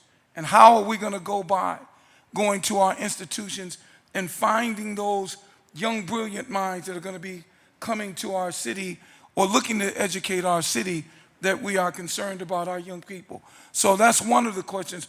Where are we going to find these young people? Because young people need to be taking the place of those that are retiring. And I'm a former employee of Cleveland School District, 20 years, that of a law enforcement through safety and security. My great friend is behind me, and that of a linkage coordinator through the Closing Achievement Gap Initiative. So my question is, first of all, how do we compete for those brilliant young minds that are coming? How detrimental is the retirement going to be for us when it comes to safety and security? Number one, because safety and security, all of us remember those safety and security officers that got us through and got our schools through. It is extremely important that those safety and security system is in place to make sure that they're working hand in hand, especially with this merging, right? Especially with the new administrators, right? And so the retirement, how are we competing for and to bring young people in? And then what are we going to do to hold people accountable for failure, right? Rigor is part of it. We have to come to understand that. Now, I left the district and went to a high-performing charter school. And what is happening with that is we need to make sure that we hold those charter schools accountable. And I know that when last time that we talked about those that you had let go due to the fact that they weren't upholding their responsibility under the leadership and under our umbrella with the school district. So again, CEO, I know this is a tough job. I will say to my councilwoman, she is a strong believer in community taking care of community and not holding back and waiting for someone else to take that place. And so if you could speak to the competition, the retirement, especially in those areas of safety and security, it would be very important for me to get that information. Thank you so much, Mr. Roberts. And that was, I really appreciate your question. It really goes back to Councilman Harsh, really thinking about the expectation. I get so passionate about that part. And so I know when we were talking, because that's like right in the zone that we are, but in order for us to compete, we have to have a world-class system. And so I know that was the heart of what you were saying, like how do we have that world-class system? How do we have the expectations? And these goals that we have, this is the first time that we've gone through a process where we have such rigorous goals that are so public and displayed. Those are my goals. Like that's how I'm evaluated on. So every time we're presenting and we're showing like, oh, we're not quite on track, I tell my team that is me. And for the first time in the system, everyone's goals are routed up through that. So we are evaluated that way. And I do that because if I expect something in the classroom, if I walk in a classroom, and I remember just from being a classroom teacher or even being a principal and you observe a classroom, if I'm expecting something in the classroom and things I'm observing, how can I expect the level of rigor in a classroom that I'm not holding myself accountable for? So I hold myself accountable. Continuous improvement is one of my core values, and that's something I continue to make sure that we have. And so the plans and the ambitions, the ambitious board goals that we have, not only do I believe in them, but we're working hard towards that. And this plan of building brighter futures is ensuring that our kids can compete. I'm excited to see that new students to CMSD, those applications are up. I don't hear many other districts actually, publicizing or making it well known that 100% of their high schools will have these programs, or 100% of the elementary schools will have enrichment programs. Those are draws for us to get families in, and we want our students to compete. But once we get them here, the rigor must be there. It can't be that that we're not challenging them. And one of the things I've realized, I've worked in many systems across the country, but I remember when I was a principal supervisor here in Cleveland before, and I was talking to my principals, and I said, one of the biggest challenges I saw here in Cleveland was apathy in classrooms. Apathy, and meaning that I've been in classrooms in other systems where it is hard to manage it, because maybe chairs are being thrown across the room, there are behavior management issues, and I'm not saying we don't have those. We do have some of those challenges. But when I walk classrooms, and I had some of the toughest schools, East Tech was one of my high schools, Glenville High School was one of my high schools. I walked in some of the tough schools, and I walked with Jackie Bell and Dr. Sam Scavella, or at the time, Dr. Temujin Taylor and Paul Hoover, and we would walk the classrooms. And I would walk into classrooms and see students sitting there, and sometimes a teacher behind a desk. Or I would ask the principal, what is the academic rigor? What are the goals? How do we show this? I saw kids waiting to be taught. And so this level of expectation starts with us in the system. Our kids are waiting for us. And so I get very passionate about this. And yes, I get passionate when we talk about building brighter futures and the changes we're making, and people say what we're doing is enough, or it's good enough. No, it's not. And I'm not saying this is all the answers, because we are definitely still going to have a lot of work to do. But that's where it starts when it comes to competing. And then quickly, I'll share on the retirements. This is something we're tracking as well.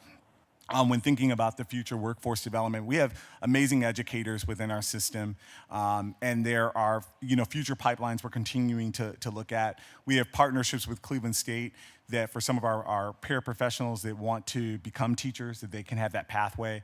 We're looking at other partnerships to think about the future teacher workforce. We have an aspiring assistant principal program that has had high success rates for teachers that want to be leaders eventually, and many of those have come on and either become assistant principals. We used to have an aspiring principal program, and some of our higher performing principals currently came through that aspiring principal program. So I think it's about building pipelines. Chief Dotson and I were just checking in today, and we were talking about pathways for even some of the displaced members now of how we can think about safety and security, and think about how those can be routes of employment for people that may be losing jobs in some areas but could look for jobs in other areas. So these are all the things we're working on, and it's all part of the plan that we're doing. But continue to hold us accountable. We have a lot of work to do. Can I tell you to take a look at our HBCUs as well? Especially those that are within our state. And some of them have some of the best educators that are coming out of. And so I would truly like for us to look into our central states, our Wilberforces, and those neighboring HBCUs. West Virginia State is a couple of hours away. I'm a firm believer because, through my program, I've sent, 20 young men to Morehouse College, and right there is Spelman College. And they're from Cleveland. And so how do we get that talent to come back here to give us what we need when it comes to us developing these young, brilliant minds as well? We need to have a way of connecting with them to bring them back here to become the educators and those workers, because this is the moment for Cleveland when it comes to education. And I thank you for giving us the opportunity to sit here, but this is the most critical moment in the history, I think, in our lifetime when it comes to educating, because with education, it's our economy as well, and all of those things need to apply under, and I'd like to see us lead the way as far as Cleveland and our school system. And so thank you again, Chairman, and for our CEO. Thank you again. Thank you, Mr. Robertson, for that. Right on cue. As we wrap up, I definitely want to make sure all questions that we have asked for CMSD gets to our staff, and they'll work with your staff, Dr. Morgan, to get those questions answered. Also, one of the requests I definitely would like to put out as we get ready to go into the next school year, as we wrap up this school year and you started to do the Building Bright Futures plan, if we can possibly have some type of quarterly updates, whether you can send over data, what is going on with the actual buildings, what has been some meetings conducted, what is the attendance, any information that you have as far as flyers about meetings that are going on. I urge you to get that over to council so we can be able to get it out in our communities. If there's any ways that we can collaborate to make sure the residents are informed of what is going on. So any communication, please get that over to council so we can get it to each council member. And also, I would definitely want to make sure council members understand that Leo is one of the executive directors of Institutional Advancement. If you need anything dealing with CMSD, I know Dr. Morgan always has his phone available, always reach out and answer emails. But I know in order for you to get things on a quick basis, get with Leo or Chief Pomerantz so they can be able to help you on anything you're dealing with, whether it's something you hear from a school, a parent, any kids. Work with those two to be able to help get you some response so you can be able to do something. I definitely want to say thank you, Dr. Morgan, for coming today. Thank you for the view on public. Thank you to my colleagues for having this hearing. I know we've been here for over 3 hours, but I know it's that much important for our kids to understand what is going on with CMSD, and I appreciate your leadership and each and every last one. This meeting is adjourned.